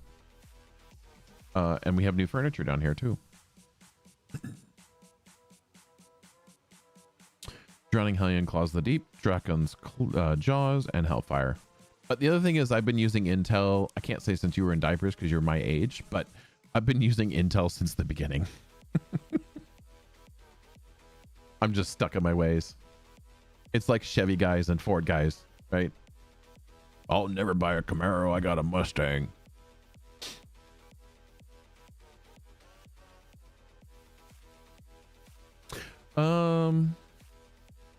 New major furniture, St. Elmo's chains. There's my Elmo. Dealing electric damage to flooded targets, also deals 50% electric damage to other nearby targets within 150 meters. Deal 50% more electric damage to flooded targets. Tertiary increase the duration of flooded status effect on targets. So another thing that definitely needed Caustic to be nerfed before it became into play, because yeah, that's 50% more electric to flooded. Yeah, getting a boost to electric damage when flooding was already doing massive damage.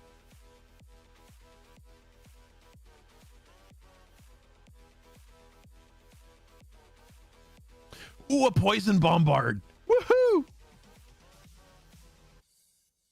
For every 50 meters away the target is, deal 10% more toxic damage up to 100. If target receives 5,000 toxic damage while poisoned, trigger a toxic explosion, dealing 40% of the weapon's damage as toxic damage to enemies within 150 meters. This effect has a cooldown. That's too bad, but it's a toxic 3. It's a toxic 3 bombard. We'll see how good that is.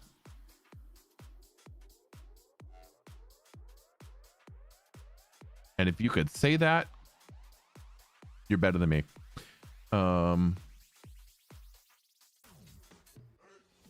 Anathema. I don't know. I can't pronounce it. Just a dumb American. New armor. Ledrock. Epic flooding explosive armor. Interesting. Bracing from hits from flooded targets. Primes an explosion, dealing 10% brace health. Has explosion every. Okay, so this is kind of like the burning one, so to speak. Or you can ram a target to detonate. So this is definitely a brigantine-minded armor.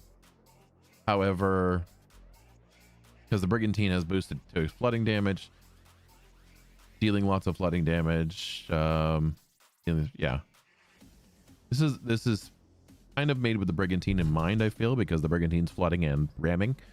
But I'm sure you could use it on any ship. It's just how you build the ship. 60% of explosive damage dealt. Wait, what's this? New major furniture, Infernal Artificer's Bench. Ooh. 60% of explosive damage dealt to the target with the shell shocked is dealt as burning damage. 40% of burning damage dealt to the target. The blaze effect is dealt as explosive damage. This is gonna be nuts for bombards.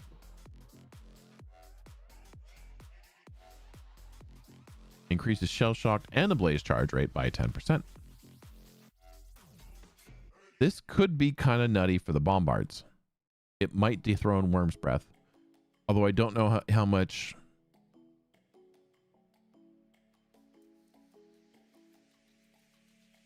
I don't know how much of this is per se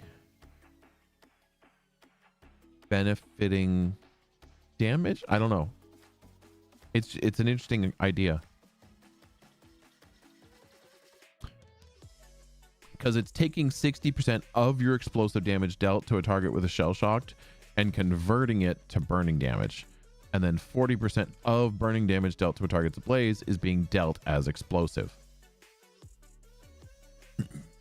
Yeah, no, it definitely does. I'm just not sure how much of a damage boost you're going to get out of it, or is it just going to convert your damage types to make them more, what's the word I'm looking for? More like bypassing resistances or not dumping into an already maxed out status effect they have.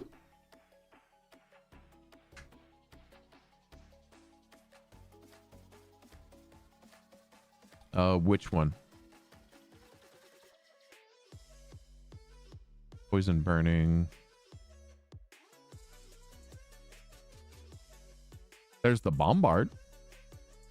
This is the new bombard.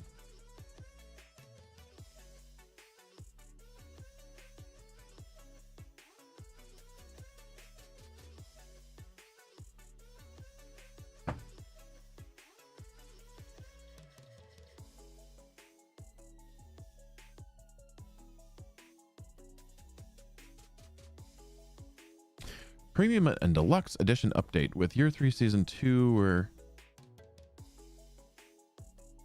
updating. I don't know what my cats are doing. I heard it sound like one of them bounced off the door. So I thought my door was open. Oh, the one that, yeah. Wherever it went.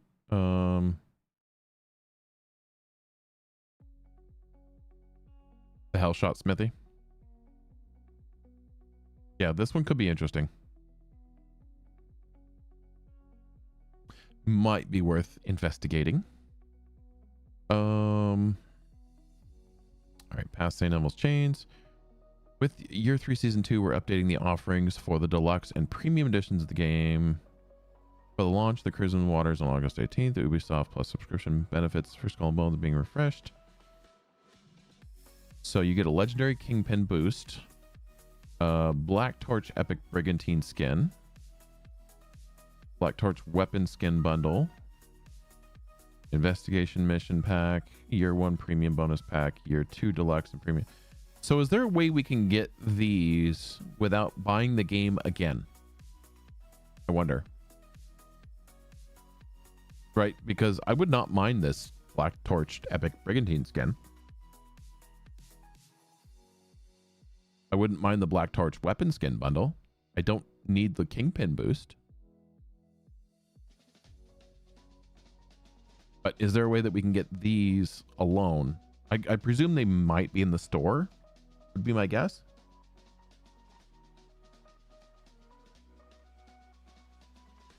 I don't know. I guess we'll find out. Base game, access, digital collectibles, art book, soundtrack.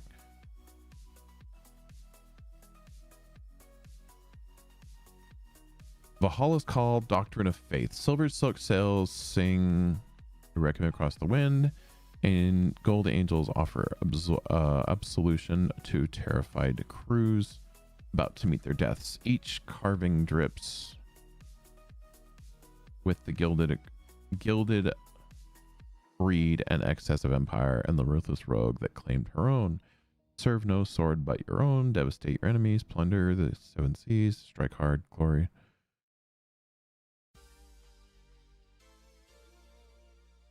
Oh, okay. So this is what's going to be for sale at Blackwood.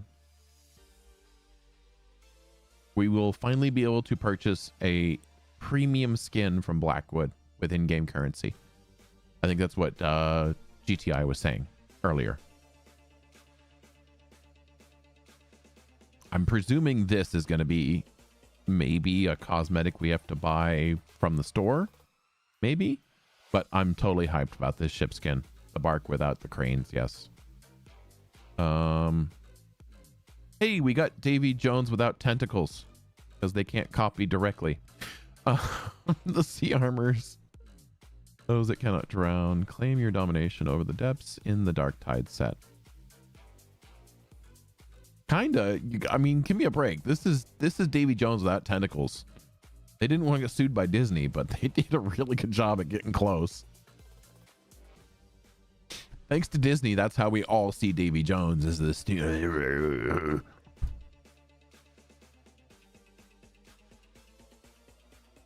Yeah, well, they don't want to get sued. How are we supposed to play the organ? I don't know.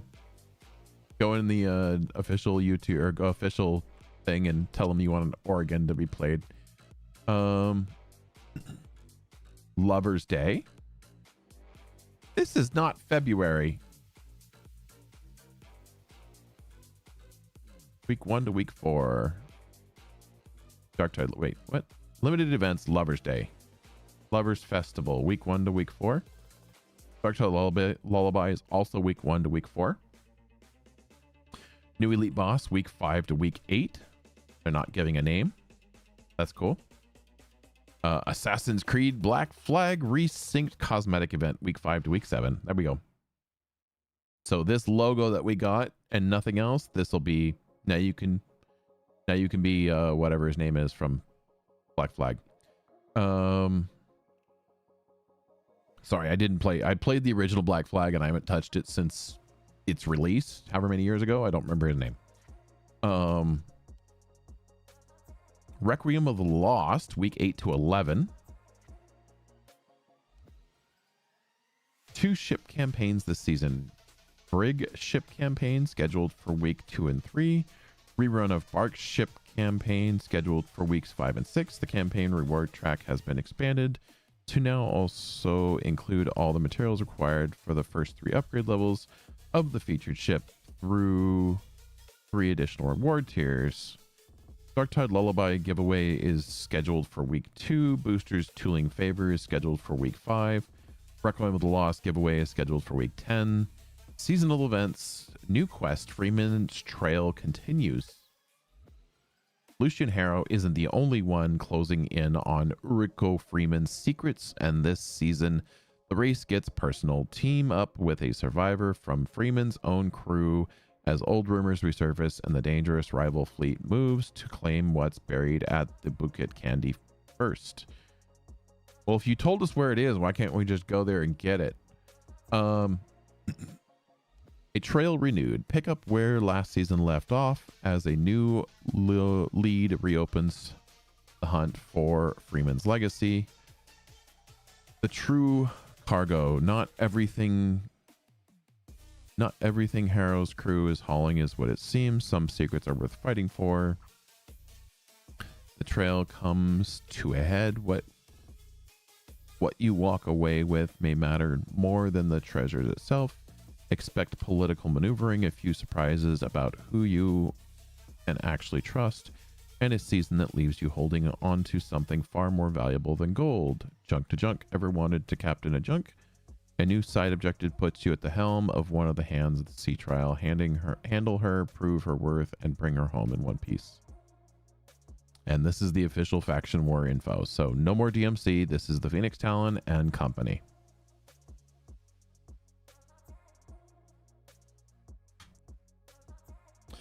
With With the DMC withdrawing because they won for the first time, the Phoenix Talon arrived to challenge the Company Royale. Sorry, I couldn't help it. It's still 2-1 Company. I'm not a Company fanboy, but I think it's funny that all the DMC, we won. Yeah, but Company still has you 2-1. And just because I went to Company and I have never won a faction war, ever, I hope this will be the first with the Phoenix Talon. With the Phoenix's Talon coming to a new foe for Company Royale players, this flagship is manned by a crew of fire pyromaniacs who will seek to overwhelm you with a barge of fire and explosives. Ooh, so it's not going to just be Li Tianning. It'll be an Ascended Elite Ember Wings that the Company have to fight. Scarlet Crest, an elite warship, arrives on the Indian Ocean with convoy in tow. Company Royale players, this is a new threat to be reckoned with. So, but it counts because no one thought it was possible. I wouldn't say that. Stand by 1 second. My wife's at the doctor, so I apologize, guys.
War Convoy, Scarlet Crest, and Elite Warship. Oh, we've already read that. Let's get to Faction War Rewards. Territories 1, new faction themed ship vanity sets for Li Tianning's faction, Phoenix Talon, and Company Royale.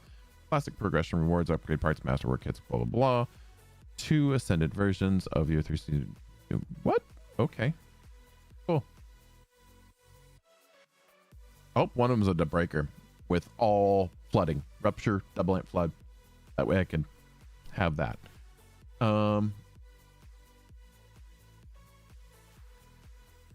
This hasn't changed per se other than the faction theme fireworks for the winning faction. You guys didn't get that much, did you? You guys just got this.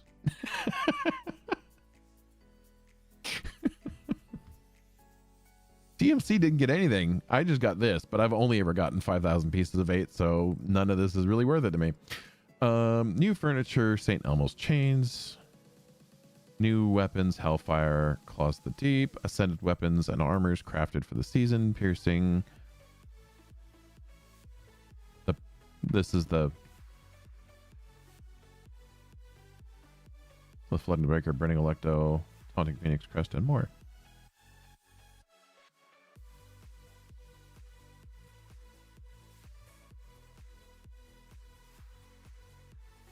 funny to see a junk ship with a firepower like a galleon when they just load it with an anti-infantry guns mostly. Well, I don't know. I think the culverins are going to be... Are you talking about when you do the crew attack and they just attack with... When you crew attack and use the rifles, yeah. If you're on the Sambuck, you throw Molotov cocktails. So maybe this one will be the same.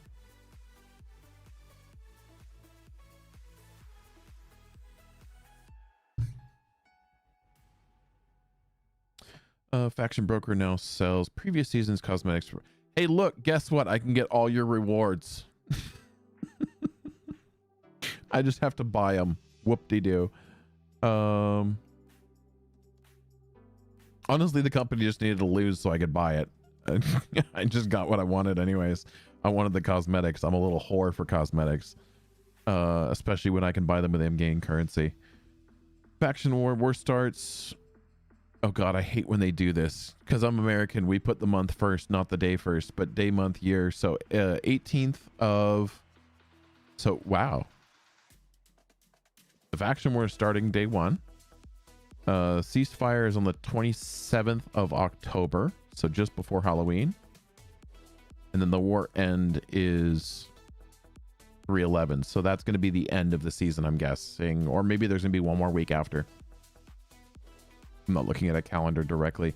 New player improvements, onboarding changes, quests see the recharge. The base ship given by Skurlock now has a major furniture and an armor already equipped on it. The quest rewards a common mortar and ammo. It does not reward furniture and armor anymore.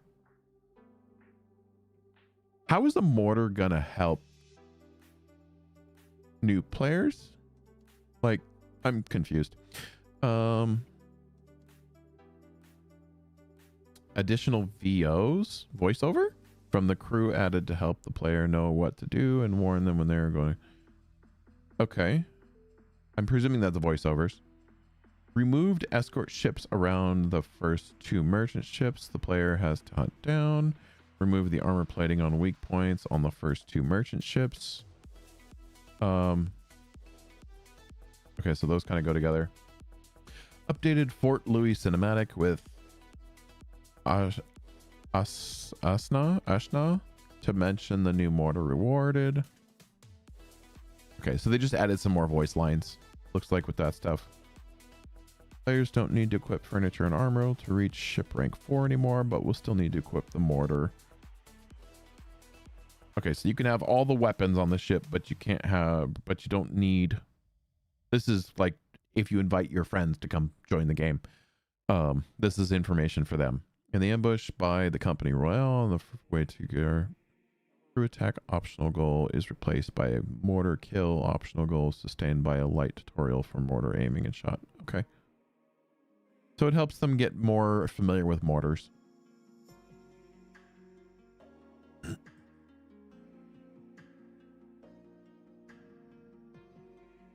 Wow, they could just sit there and plunder that first little bit of their game. Get some rewards out of it. Additional voiceovers from the crew and Ashna added to help the player know what to do and warn them when changes to unintended zones. Better badging and guidance elements for the quest goal in world and UI. During this quest, some options in the docks and the vendor of Fort Louis are locked to focus on the tutorial teachings until completed. Okay, so they need to get through the tutorial before some things happen.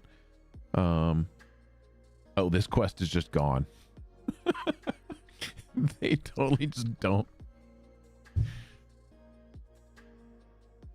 You cannot complete this quest anymore. It is no longer in the game.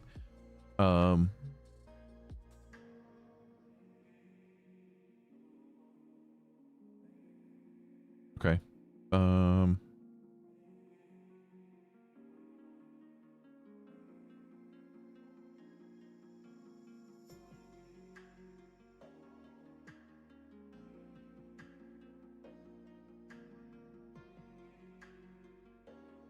So this is all like if your friend is joining the game this season for the first time, because I think pretty much all of us here are well past this.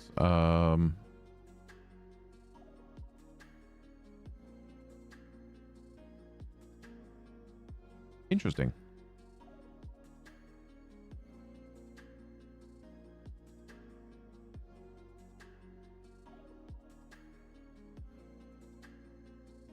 Okay, well, that's the end of this. We're done. I'm excited for Darktide Lullaby. I'm excited for Requiem of the Lost. These are two events I enjoy doing. I think is it Darktide Lullaby or is it Requiem that you get the spirit collar that is on the verge of annoying because you have to buoy them and then shoot them. I think it'd be cool to have like a mythic ascension that you could do that. Darktides, okay. So if there was like a mythic ascension you could put on your weapons that did the same effect, would be kind of cool. It would take up a mythic ascended spot, but then you could mortar things or use other tools rather than being stuck to one item to weaken them or allow them to be hit. So this cosmetic looks awesome. There is no tentacles, but they can't copy it directly or they'd get sued by Disney. Unless they did a direct Pirates of the Caribbean Skull and Bones collaboration, in which, yeah, we probably could get cosmetics like that, and Jack Sparrow and other things. But wasn't the Black Pearl was an India man, if I'm not mistaken.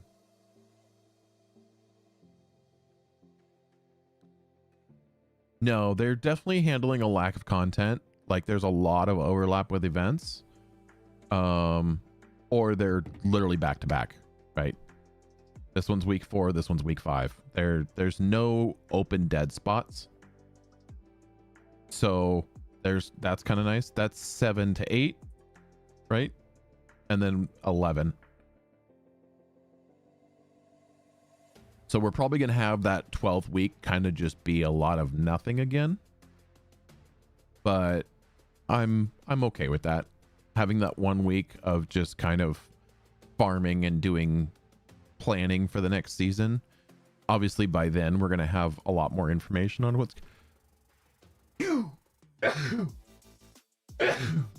excuse me. We're gonna have a lot more information of what's coming. We can expect the flute and the 8-letter word small ship that electric magically fits into.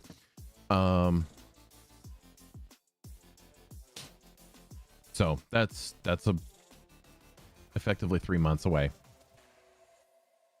Actually, it's more than 3 months. It's what?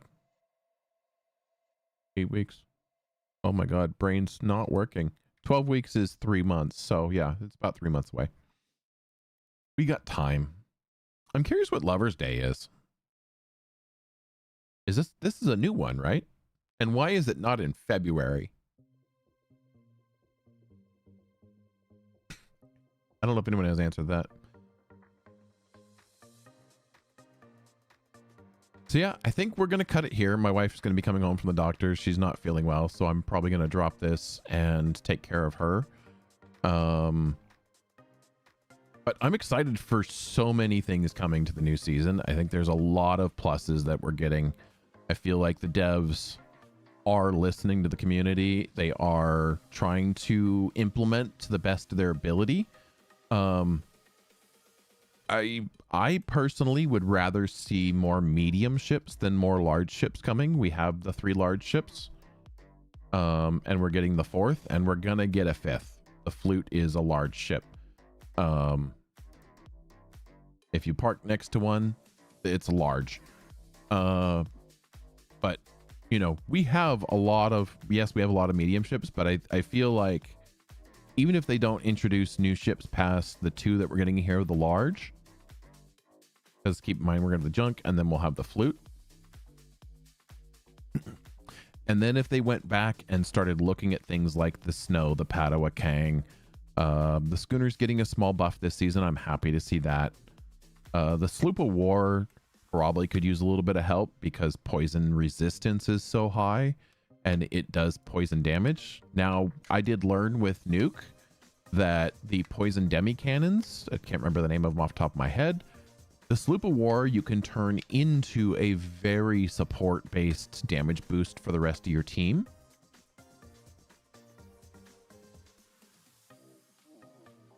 I won't consider the medium of this game as real life medium. They are just small. Well, have you tried sailing around in a barge or a sloop? I think the mediums have a great place in the game. I think the small ships are a little underwhelming. They could definitely use a boost across the board. The sloop, the barge, the cutter, the hulk, and the badar. The cutter is effectively a small version of the bark. And then the corvette is kind of a nice DPS hybrid. But the frigate needs a look at.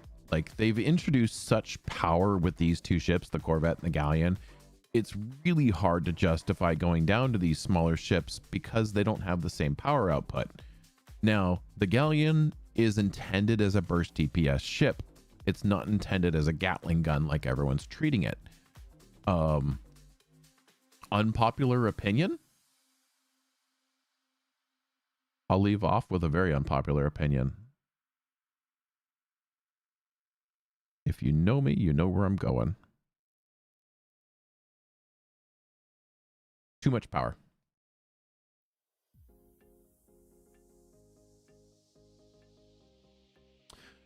This, unfortunately, outputs more damage the longer you stay shooting.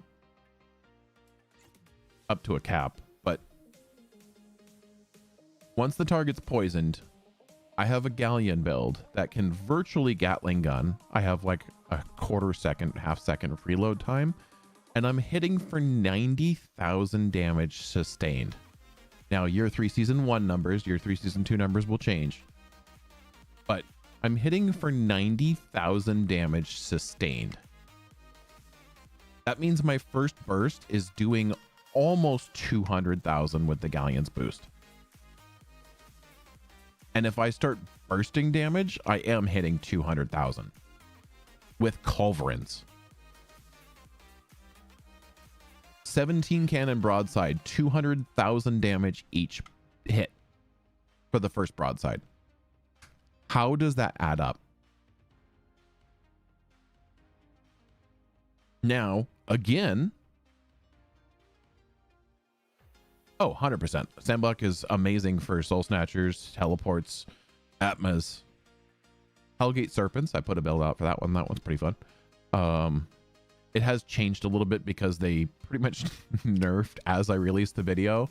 Enduring Embers, not nerfed. They fixed it. It was outputting too much damage, but it was, the effect was a -1 on Enduring Embers.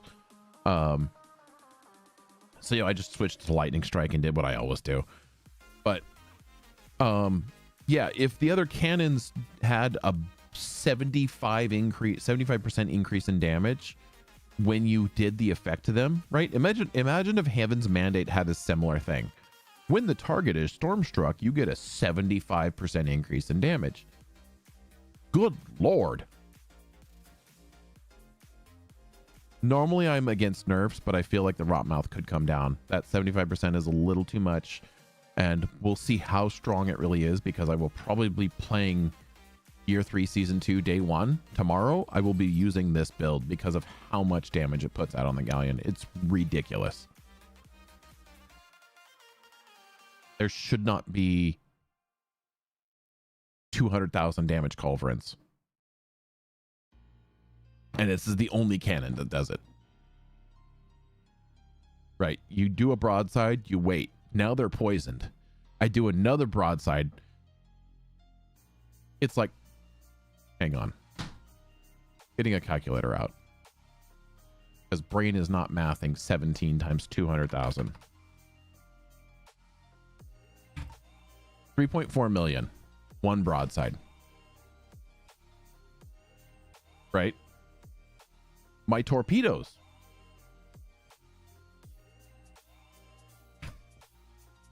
$1.6. Oh yeah, and if you have someone else with you, like if you start pairing up and teaming things up, That number increases because, well, we got to go to demi cannons. If you start pairing up and working as a team, you get this person to poison that person for you. Poison the enemy first with this weapon, either with a teammate or on your bow or something like that, or maybe have opposite broadsides. Kind of an unpopular choice of weaponry, but if you poison them with this and then turn around, dude, 220, 230 for Culverin. I like not seeing nerfs in the name of balance, but on the Galleon, this is too strong. On other ship, it's fine.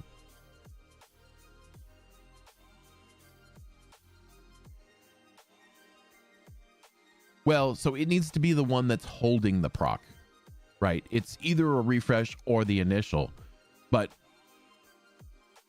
there is no blueprint for Blightmaw, unfortunately. Anything you look down here, there's nothing to build. Heavy cannons. Let's come down here to Blightmaw. There is no... This is just where it was obtainable. So there's no way to craft them yet.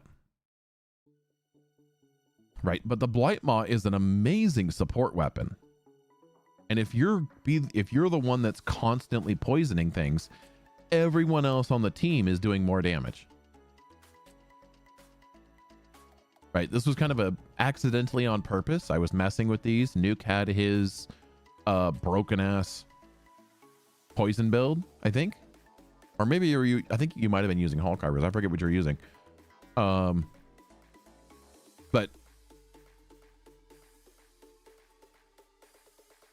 yeah, this is a great support weapon. We were using it wrong at first. I was thinking like, oh, this is like the main ship. No, this is not the main ship. This is really good on a sloop of war. Good reload speed, a lot of poison, and a lot of poison buildup. It was the Rotmouth triple element. Okay. So we had this on the sloop of war, and he had his busted galleon build. And the poison damage alone was just stupid how much that number was going up. Now, I think some of it was because of Caustic Spall and the amount of flooding damage you would be doing. So that number is going to come down a little bit. But the fact that it's a 75% increase and I can sustain 90,000 damage non-stop shooting. Let's say I drop down to 85,000 sustained and I can shoot non-stop forever. Right, all I got to do is go look at Captain GTI's build because he has one, and I think Fear Wet also has one. But since he's live, I don't know if Nuke's live. Doesn't look like Nuke is live. I don't see a Nuke troop live. I do see Fear Wet is live, so go talk builds with Fear. He's an awesome guy. Also a member of the night crew, and has amazing thoughts on builds and making things happen. I wish I could redirect. That is not something I can get, but 75k base, 121k with Maw, 220 with Iron Thunder. Yeah. That was your numbers. Mine are a little bit higher. I don't know what the difference is.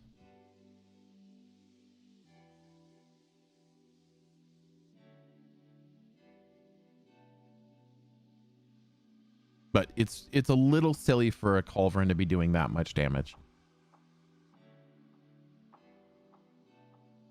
I think it doesn't need a massive cut. It doesn't need to go from like 75 to 25.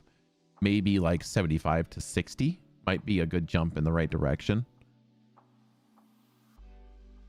We'll see what the changes of Caustic Spall, how much that difference is between Caustic Spall and the poison. That's going to be the other thing that's going to change things. Maybe the Caustic Spall change will drop that down to a more reasonable number, but it's still probably the hardest hitting Culverin in the game.